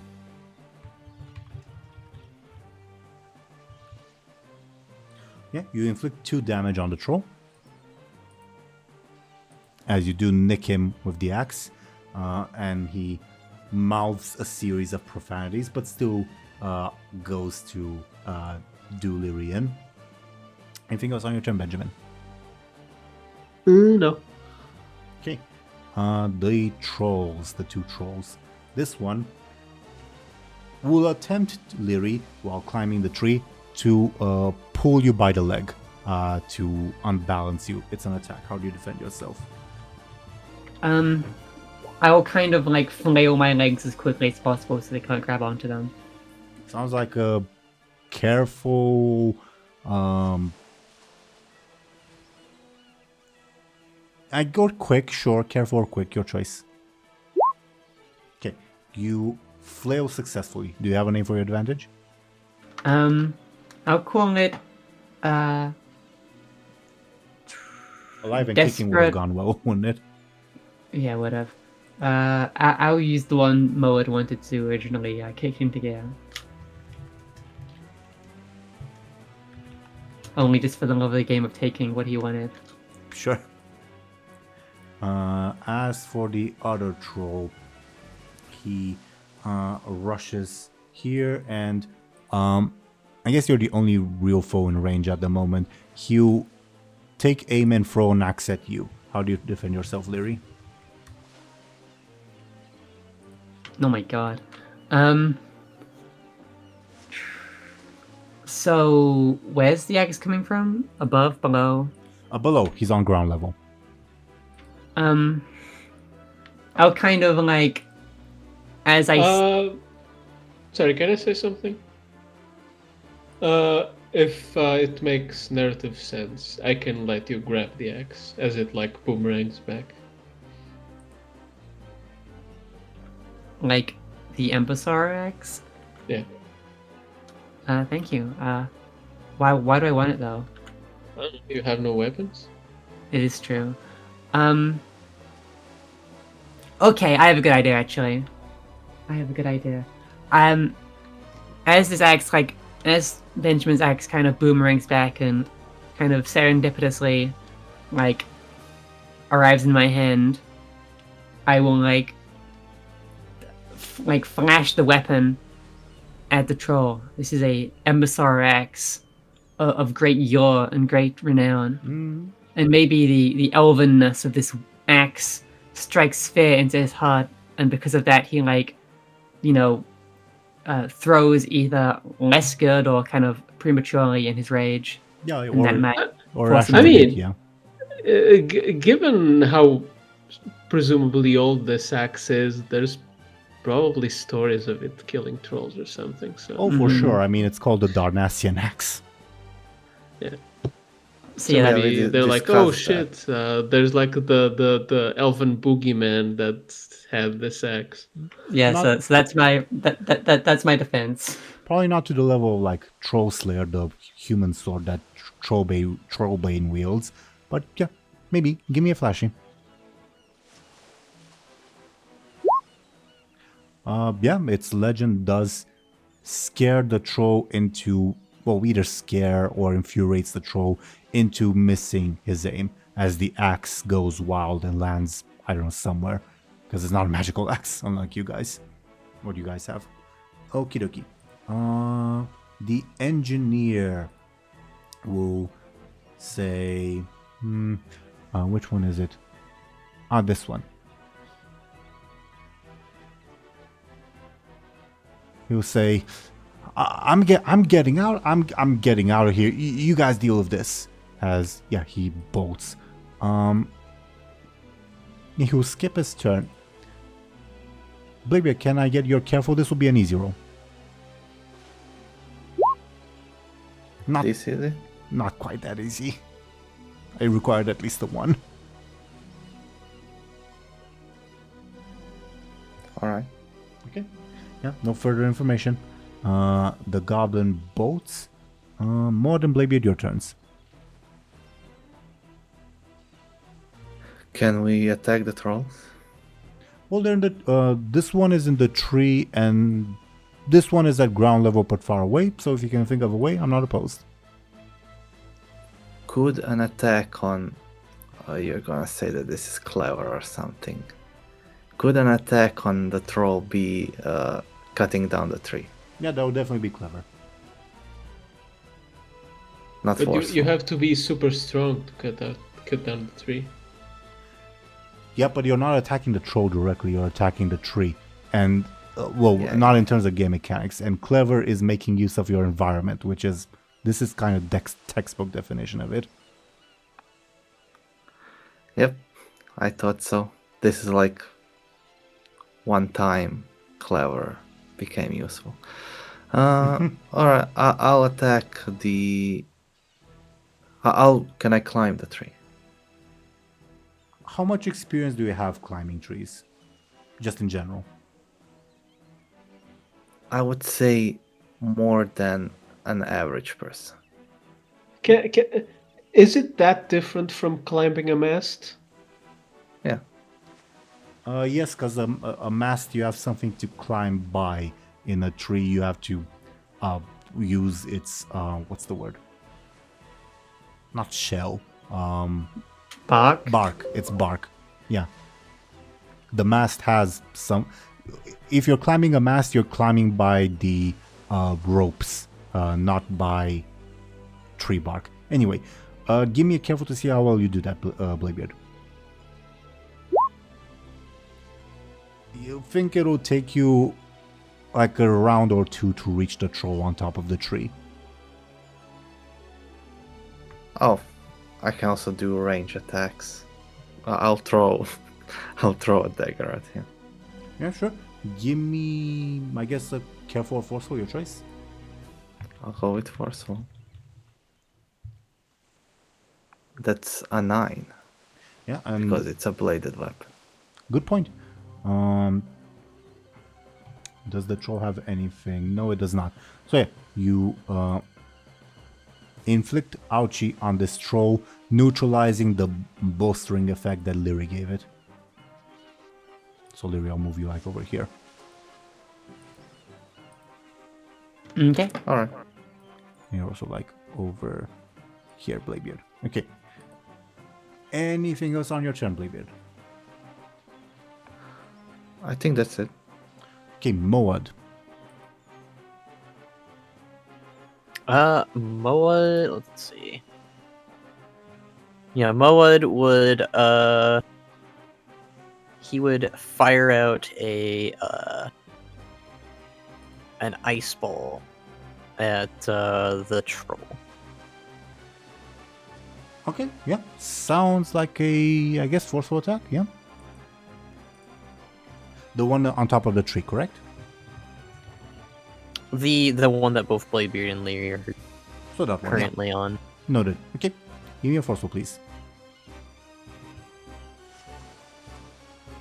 Yeah, you inflict a point of damage on it. One more hit and it's out. Good job. Anything else on your turn, Moad? Nope. Okie dokie. Now the grunts, they'll begin pouring in. I guess these ones over here will swarm you, Bladebeard. They'll do the thing where they reinforce one group to that will then make the attack. So this grunt over here has 3 assists. So Bladebeard, how do you defend yourself? In narrative, it's their combined attack, but in terms of game mechanics, it's just the one grunt making their attack as they try to overwhelm you with their numbers and hack you down with their axes. Oh boy. I'll try to block their attack with my weapon. Sure. Give me your forceful, please. Good. Though not quite good enough. One point of damage coming your way. God damn it. And I don't even have advantages. Sure, I'll take level 1 stress. Okie dokie. I think they managed to pull you down from your beginning to climb the tree at the very least. Make sense? Sure. Okay. As for these ones here, they won't rush for you, but they rush over here. This one instead will say, sound the alarm! And will rush to sound the alarm. As for those two grunts over there, they'll spend their turns creating advantages. And they create 2 charges of the advantage. What's the thing that Warcraft 3 grunts say when you train them? I forget. When they appear out of the barracks. I think it might be Loktar. I think be wrong. Loktar is the one of the possible answers to an order.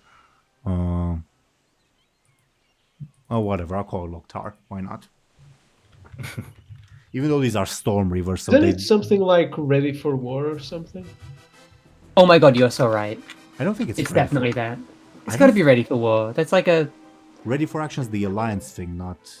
I don't think it's ready for war. That doesn't feel sound like familiar I've at got all. that somewhere. Ready for action is what the The human footman. footman does. I'm googling this shit. Me too. I'm too curious. What do you say? Oh, I don't want any fucking cookies. Leave me alone. Is it ready? Like the rating line on the wiki? Because apparently it's my life for the Horde. Okay. That makes sense. Yeah, these grunts wouldn't say that though, because they're Storm Reavers. So so we'll go with Loktar instead. Okay. What else? Yeah, that was their turns. Thompshire, do you want the Wisdom Bolt to do anything?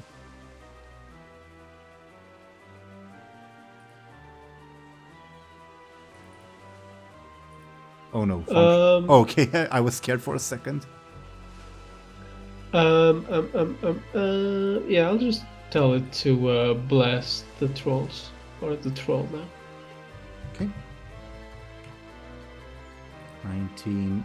19 is a helpful piece of advice. What are you pondering at the moment that it may advise you?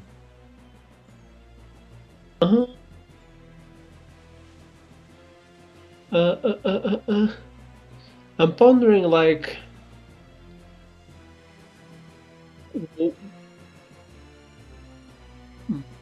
what am I pondering? I don't know.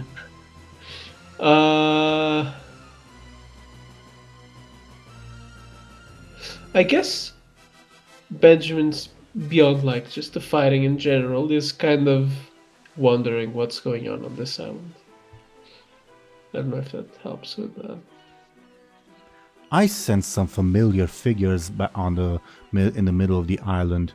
Oh, I don't think you want to meet them though. They're very powerful. Maybe you should have stuck with the way things went originally, where you cleared the beach instead of heading inland. I'm not sure why you're heading inland.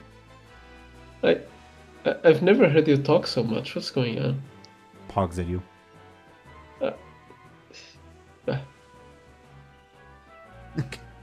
Let's see if the stick does anything. Nope. Okay. Top of the round, Lyri. Oh, do you want Cherry to throw a sticky drink at someone? Sure. Who? The unwounded troll. Okie dokie. I'll put an net on him. Okay. Lyri, it is your turn.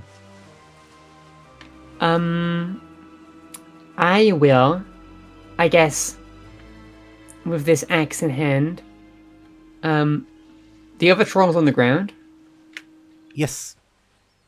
Okay, I will kind of, I will just, yeah, I'll blink down and I'll, like, before this guy can fucking tell what's coming, He just got sticky. He's already slowed down. He will skip his turn, by the way. I'm gonna strike him as fast as I can with the Embersorrow axe. Not gonna give him a time to try and throw again. Quick or sneaky, from the way you described it, your choice. Yeah, you dispatch this one. Awesome. Yeah, I guess the sticky drink wasn't even necessary. Okay, feel free to click and drag your token. As you... Yeah, it's a bit crowded, isn't it? Yeah, I can't even tell how much distance I moved. You should be right here-ish. I moved you. Okay, thanks. Okay. Can I get a careful from you to see if you notice something? Yeah, you immediately feel a concentration of dark magic from over here. Not too far away from where you are. I said, oh, I see. Mm-hmm. Okie dokie. Anything else on your turn? Nope. Okay. This warlock that I should have put in the initiative order, warlock free. Seeing what's going on, now finally marches forth. Which one is warlock free? Like what's his name? Okay, that one. So those are his things. Okay, warlock free. Yeah, I guess a term attempts to burn you with Hellfire, Lyri. How do you defend yourself? Because you're the closest target that's not surrounded by other orcs. I will kind of like quickly like jump backwards to kind of avoid the Hellfire. Yeah, give me your quick. How do you take 7 points of damage? Holy shit, which warlock is it? I could tell you his name, but it wouldn't mean anything. Like, where is he on the map? This one. Oh, that one?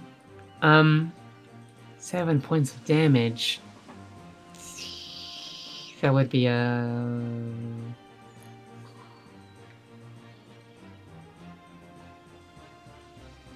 I will take I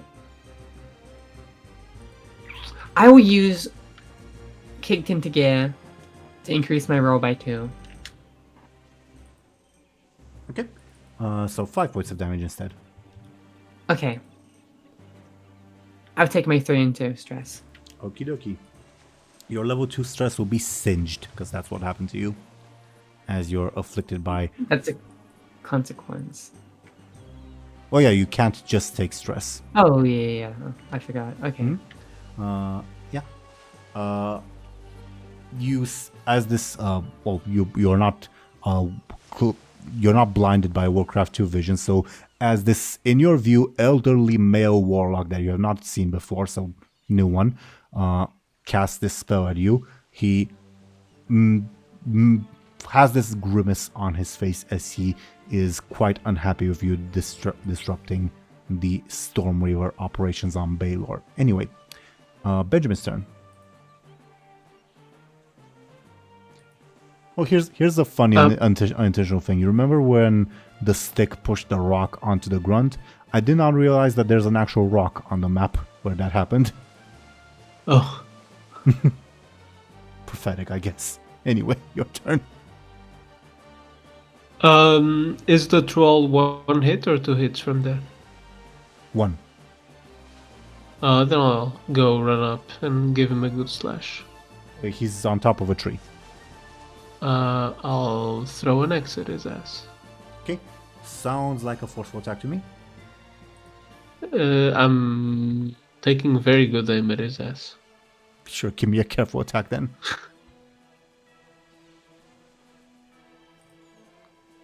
He catches your axe midair. Axe for Oracle, his advantage.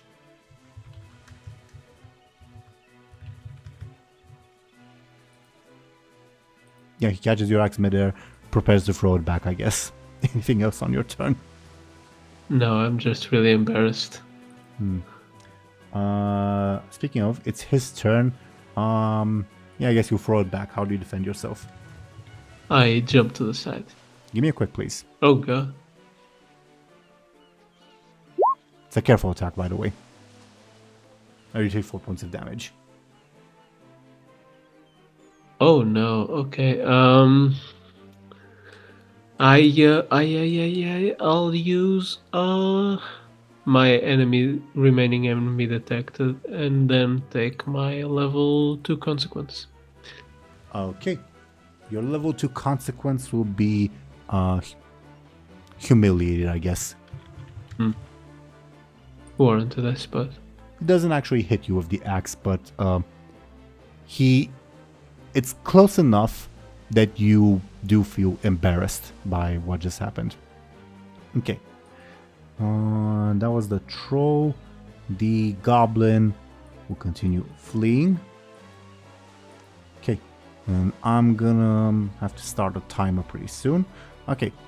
Modern Bladebeard, your turns. Timer in terms of turns, not in terms of actual time. Modern Bladebeard. And I guess I guess wrap up this round and then wrap up the session afterwards. Blade will say to this nameless footman, Benjamin, I'll show it how it's done. I'll show you how it's done. And he'll throw his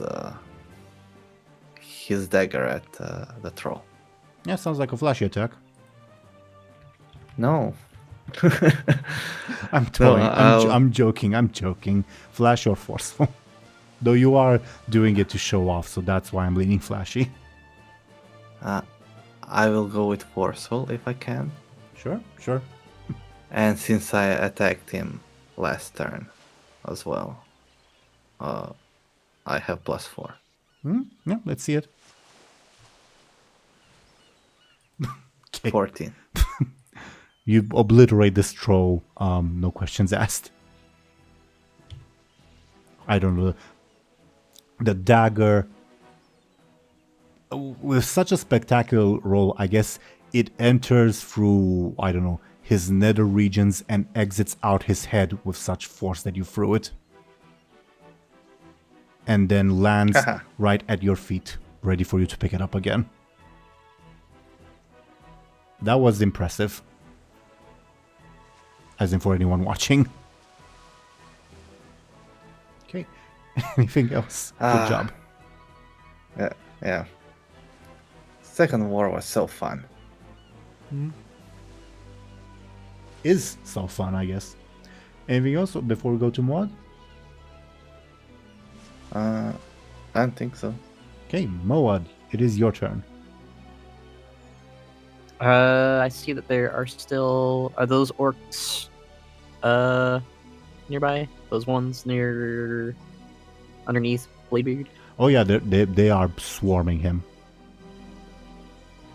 Okay, then Moad would charge the nearest one and move to... You may, of course, but I would advise you not to, because the nearest one has 3 assists. So I would advise you to head for a different one. Make sense? Okay. The one more up north then? That's closer to Bud? I think that's the same one I was referring to. The one of the assists is the one that has the skull and crossbones on it.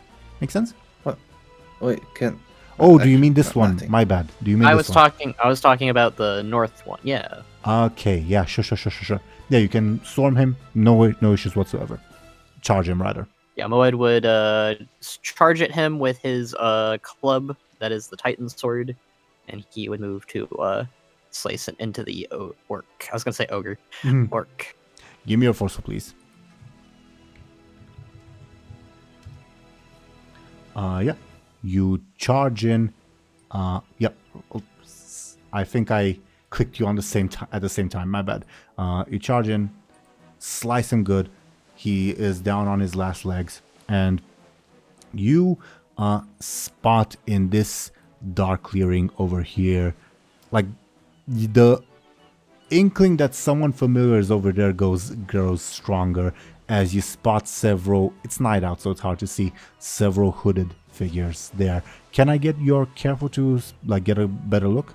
You're a bit far away, that's why. You need to get closer, or yeah, to ascertain what's going on there. He's got to learn how to use Farsight. He hasn't learned it yet. Yeah, not quite. Yeah, you've suitably hurt this orc bad. Anything else on your turn? Nope. Okie dokie. No ogres yet. The grunts. These like southern grunts will do the same thing of assisting the one main grunt rather, as yeah, they will make a concerted attack against Bladebeard. Bladebeard, how do you defend yourself? Did I get any advantages from the troll kill? Unfortunately not. You overkilled That's him. not how it works. Yeah, it's not how it works, but it was very spectacular. Alright. Sure, I'll do the same thing again. I'll try to block their attacks. Give me a forceful, please. 1 point of damage coming your way, because I don't believe you have anything to aid you. I don't.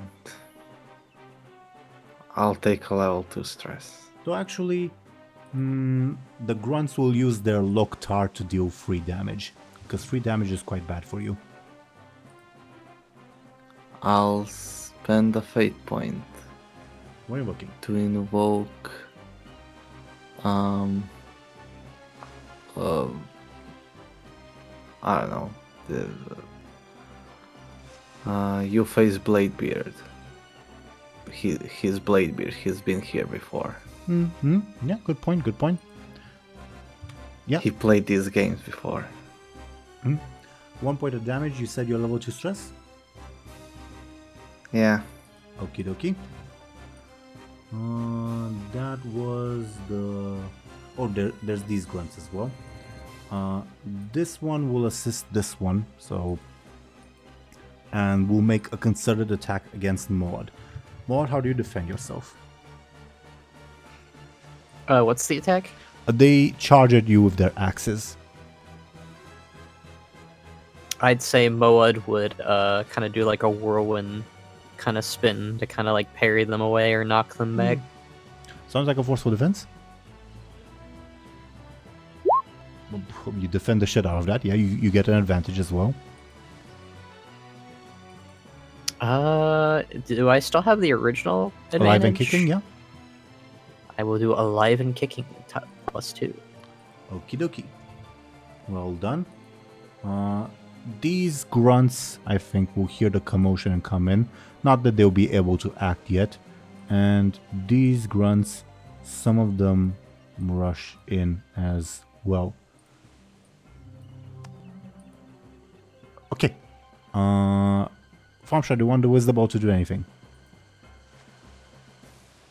I'll tell it to blast the remaining orcs. Okie dokie. 13.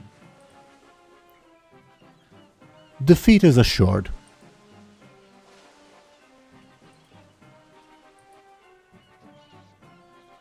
It says at you. Yeah. Otherwise. Okay.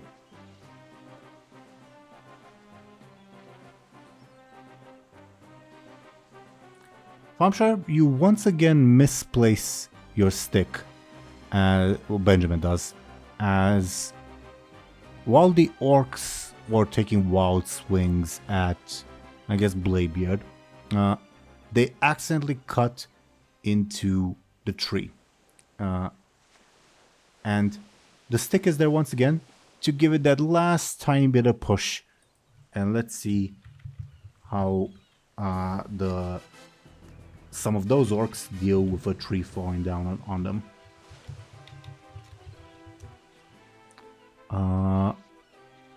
Yeah, these two orcs are obliterated by a tree falling down at them. And as, again, the chaos settles, the stick somehow is thrown back at your feet, Benjamin. ready for you to pick it up.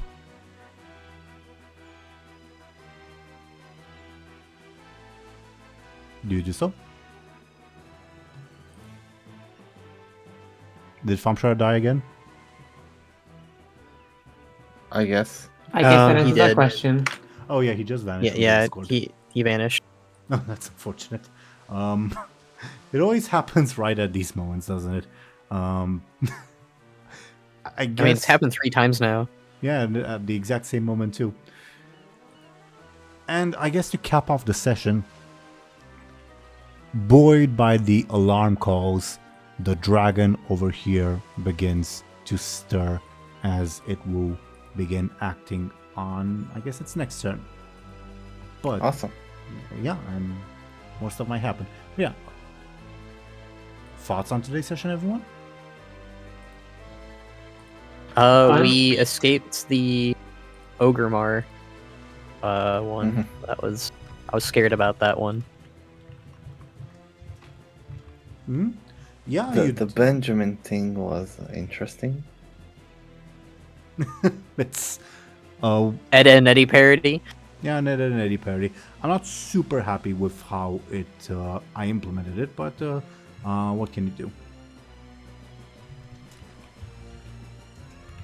Thumbshire wants us to do his outro. Noted, and we will proceed to do that.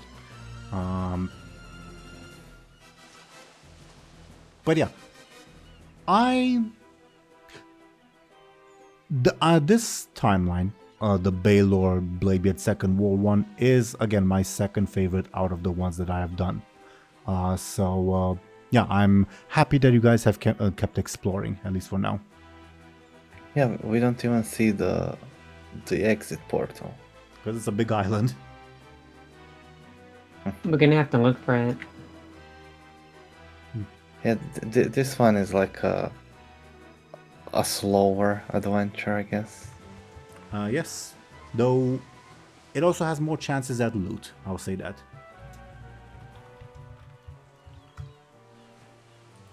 I thought it was fun. We had I think both of the things we got were way more fun than the original two. Like the Lyri one was dire, the Moed one was dire, but these last two have been kind of fun. Happy to hear. Happy to hear. They're, I guess, a bit more light-hearted, I guess, than the worst timeline ones. Although, again, I do hope we see the worst timeline Bladebeard one, because I also had a lot of fun with that. I mean, you say lighthearted, but we are getting our asses kicked here as well. We might be a bit more greedy considering the last two have been fun and fairly easy. To DoomGoblin's point, are you getting your asses kicked? You steamrolled so far, you only started getting into trouble when you got detected because of the compel. I mean, Benjamin has 1 hit point left. I have 2. Also true. Also very true. Yeah. We need to get the dragon on our side. In Oh my god, that would be so smart. would be though in your original memories, when Bladebeard's original memories, they fought and killed the dragon. Not saying it's impossible, though. I will also say though, obviously there's not a lot of retellings. Or maybe there are in Dragonflight, but I don't know about Dragonflight. There's not a lot of retellings of how the red dragons felt while being enslaved by the Horde. But in Day of the Dragon, the novel, and that's what I'm gonna go by, a lot of them were born and raised under the Horde and know only bloodshed and bloodlust. So they are not gonna, most likely not gonna be very responsive, if that makes sense. I was thinking of maybe like compelling it if we find out that it's a red dragon. I guess that wouldn't make sense. On that note,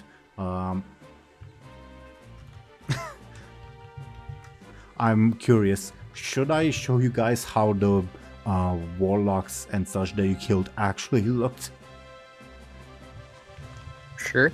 Sure, I mean, everyone with Bladebeard would see them as they look, right? Everyone but Bladebeard would see them, indeed.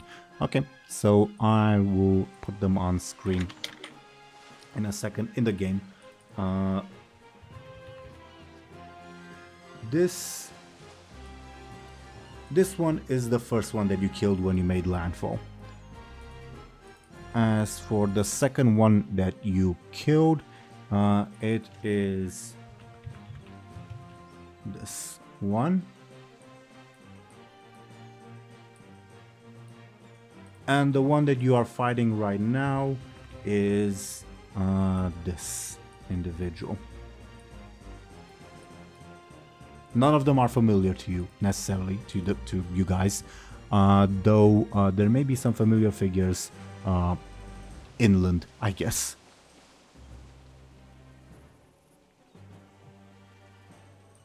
Huh. Yeah. The warlock that turned Bud into Moad was also Stormweaver clan, right? And also an additional clue, the Warlock number 2 and the Necrolite, they mentioned, oh, we gotta get this shipment to Draenor. And if you remember, the ship that you came across in Nilai was heading to Draenor. Well, until it sunk. So I guess that's that. And you can understand why stopping it might have some consequences on the timeline, to say the least. So we can actually affect the timeline here. The time cops will almost certainly try to stop you. But you can, yes. Make sense? Yeah. But also, like, this can change a lot. This can change a lot. I will say the changes, they will not necessarily affect the four of you like very directly, because you are traveling through time. You are sort of insulated from how the timeline changing will affect you. So say, I don't know, if you go back in time and kill Bladebeard's mom, Bladebeard will still be there because Bladebeard is sort of insulated from that change. But it will affect everyone else. TLDR, this is to say, I'm not taking away Moad's second head. No need to worry, Khono. Oh, that's good. But yeah.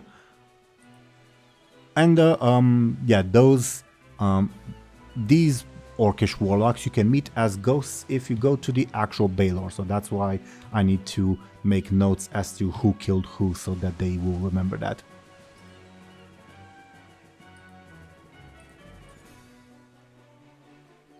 Yeah. As for the rest of the session, I am a little disappointed that you guys did not fight the Warchief mod encounter, at the very least, because I think the loot item would have been very powerful. It did seem really busted. If we were in a better state, I'd probably be more in favor of staying, if I'm being honest. Yeah, me too. But if that was our first portal we went through, then we probably would have like fought it out.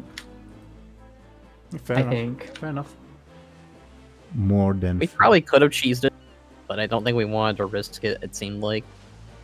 Well, we could have, but the thing was that plus 11 attack that was coming next round seems kind of dire. Yep.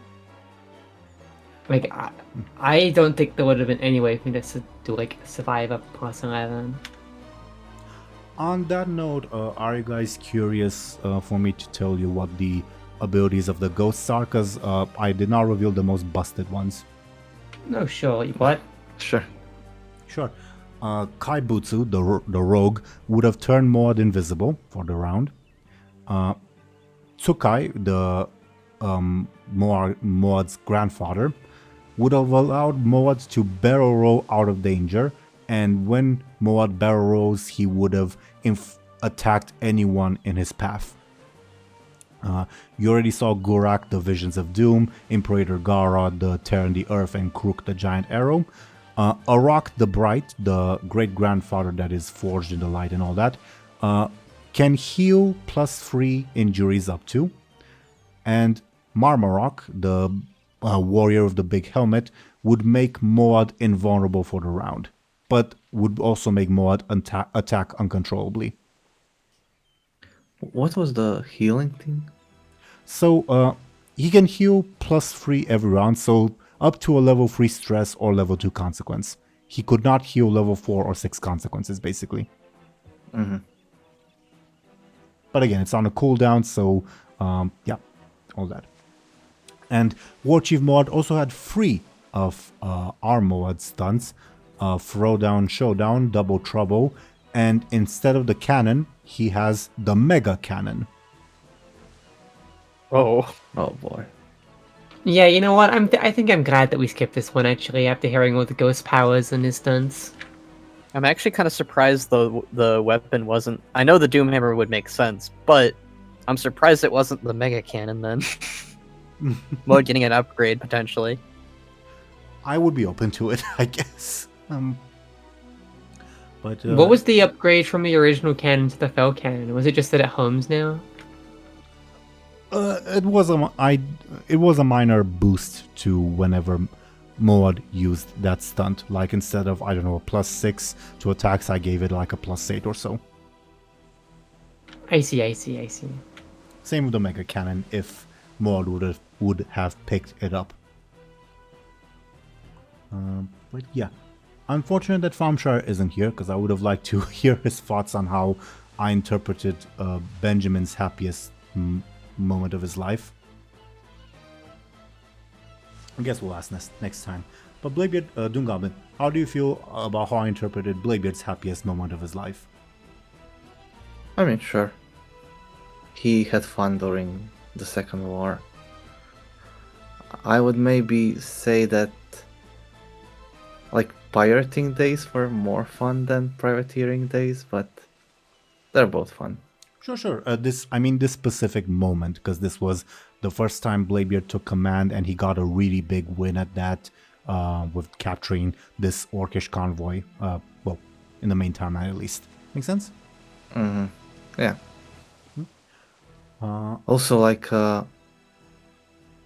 Cherry being part of his crew already means that she's 24 years older than in this vision. In the present, right? Yeah. Yeah. So if her age here was like, I don't know, let's 15, say 20, that's a bit too young to be a privateer. Does Bladebeard have those standards? I don't know, probably. Hmm. But let's say she's like 20, so she's 44 in the present. That's kind of my math Yeah, I guess. on that. Yeah, I'm not... And I believe that goblins age like humans. Nothing like they don't have unique aging thing. I think so, yes.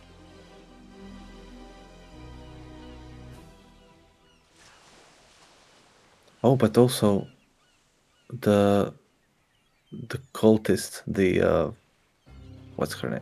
Tide Sage. Yeah, Lucia. Crowman. Lucia. She's also, although that was already established. She was like even during the Anchorbeard days. Mm-hmm. And even now in this like second war flashback, her nickname is still Lucia. Yeah, she's always been old. Yep. As ageless as the sea and all that. Alright. I'm curious, Khono and Zelryn, what do you think are the happiest moments in Moad and Lyri's lives, according to my interpretation? I think Lyri's is probably going to be just some, like, being around her family type stuff. before like all of them died. Probably. She was a child in that. Yeah, she was very young, render. and she had blue eyes, I believe. So it would have been. You're correct. It would have been probably. I assume her happiest moment would not have been after the Third War. So it's probably going to be like just like chilling with the family or whatever. Her happiest moment was the Third War. With all the undead and artists. That'd be horrifying. Khono, what about you? What do you think was Moad's happiest moment? Again, in my sort of interpretation, the way you saw Bud was Moarg the Warlord, like in those days. I would definitely say something close to that. Although it would be really when his family were all still intact and together, and not splintered like his mom was still around. I know that he became a warlord after his mom, technically. But that's kind of how I envision it a little bit. It's where, you know, he was top dog, but he had his family still, and I think he was happy then, but I think he'd probably have a very different answer nowadays. But yeah, no, that's pretty accurate, I'd say, for him. I'm happy to know at least that for Khono and Zelryn, for Lyri and Moad, I got pretty close to your descriptors, I guess. Guess less so for Bladebeard and Benjamin, though I'm kind of curious what Thompshire would answer in this situation. Anywho, any, I guess, other thoughts to share with our viewers before we go into our shoutouts? Happy New Year. It's great to be back for 2026. Hopefully we can, you know, make many good memories and do many cool sessions in the like this year. Well said, and Happy New Year. I forgot about that. Yeah, that did indeed happen. So yeah, that's all I have to say. It did indeed. Alright. Anything else before going to go into our shoutouts? Nope. Okie dokie. Well then, dear viewers, thank you for watching and listening to us. Let's see what these lovely people are up to. The dice have decided that we're going to check out first and foremost Zelryn. Zelryn, could you please go ahead, talk about yourself and what you're doing? Hi, my name is Aaran. I make stuff online. Not as much as anymore, but I still kind of do. I made a model that will be used later in this campaign at some point. I don't know when though. I have also promised to help out with my buddy Khono on one of his next videos. I don't know when it will come out, but I will be helping out in that one a bit. And that's kind of it for the time being. Indeed. Thank you very, very much, Zelryn. Then, according to the dice, we would have Khono. Khono, could you please go ahead and talk about yourself and what you're doing? Yep. I am Khono Chronos, a VTuber. I do mostly WoW stuff. I recently did a War Within review that was like 2 hours long. Very long, and almost blew up my computer, but it did not blow up the computer, thankfully. I currently am doing several projects like Zelryn kind of teased. Finally finishing up Journey, hopefully. This year, I don't know when this year, but definitely this year, that's the plan. Like, I'm putting my foot down on that and getting that all finished up. I have other projects too, and I have a new PC on the way, which means I can more properly do streams, collabs, and other such videos too. So that is something I'm looking forward to. Nice. Awesome. Thank you very, very much, Khono. Now, while I have you on the line, could you also please talk about what Thompshire is up to, what he's doing, etc., etc., if you will? Yes, I am also Thompshire. It was all a ruse. It was all a lie. Thompshire, he is currently working on the awesome AU reality of Ironroth. It is a collaboration of that Khono guy and this Thompshire guy, and several other writers and peoples. Ironroth is obviously what Garrosh won in the Siege of Orgrimmar, and we've done like 3 episodes, and we are currently working on the 4th one, as well as several audio dramas. So you can expect that in the coming future. Well said. Thank you very, very much, Khono, for speaking on behalf of Thompshire as well. And then, of course, we would have DoomGoblin. Could you please go ahead and talk about yourself and what you're doing? Sure, yeah. Not much has changed this year. I still draw stuff.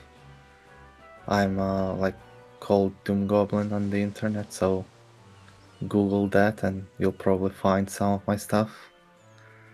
Yeah. Quite. Highly recommend. And thank you very, very much, DoomGoblin. As for me, dear viewers, I was your Dungeon Master, Game Master Teeironor. I do this series, it's quite a lot of fun. I also do another series called Legacy of the Realm for a different group of people we recorded an episode last Thursday, so by the time this Beacon in the Dark episode comes out, the newest episode would have been out. A fun one. Highly recommend. And I help out here and there in other places as well. Other than that, dear viewers, thank you very much for watching and listening to us. We might have to take a break next week, but I'll let you all know if that's the case on Blue Sky and the places. But hopefully not. And yeah, we'll see you when we'll see you. Goodbye, everyone. Bye-bye. Bye. So you see ya.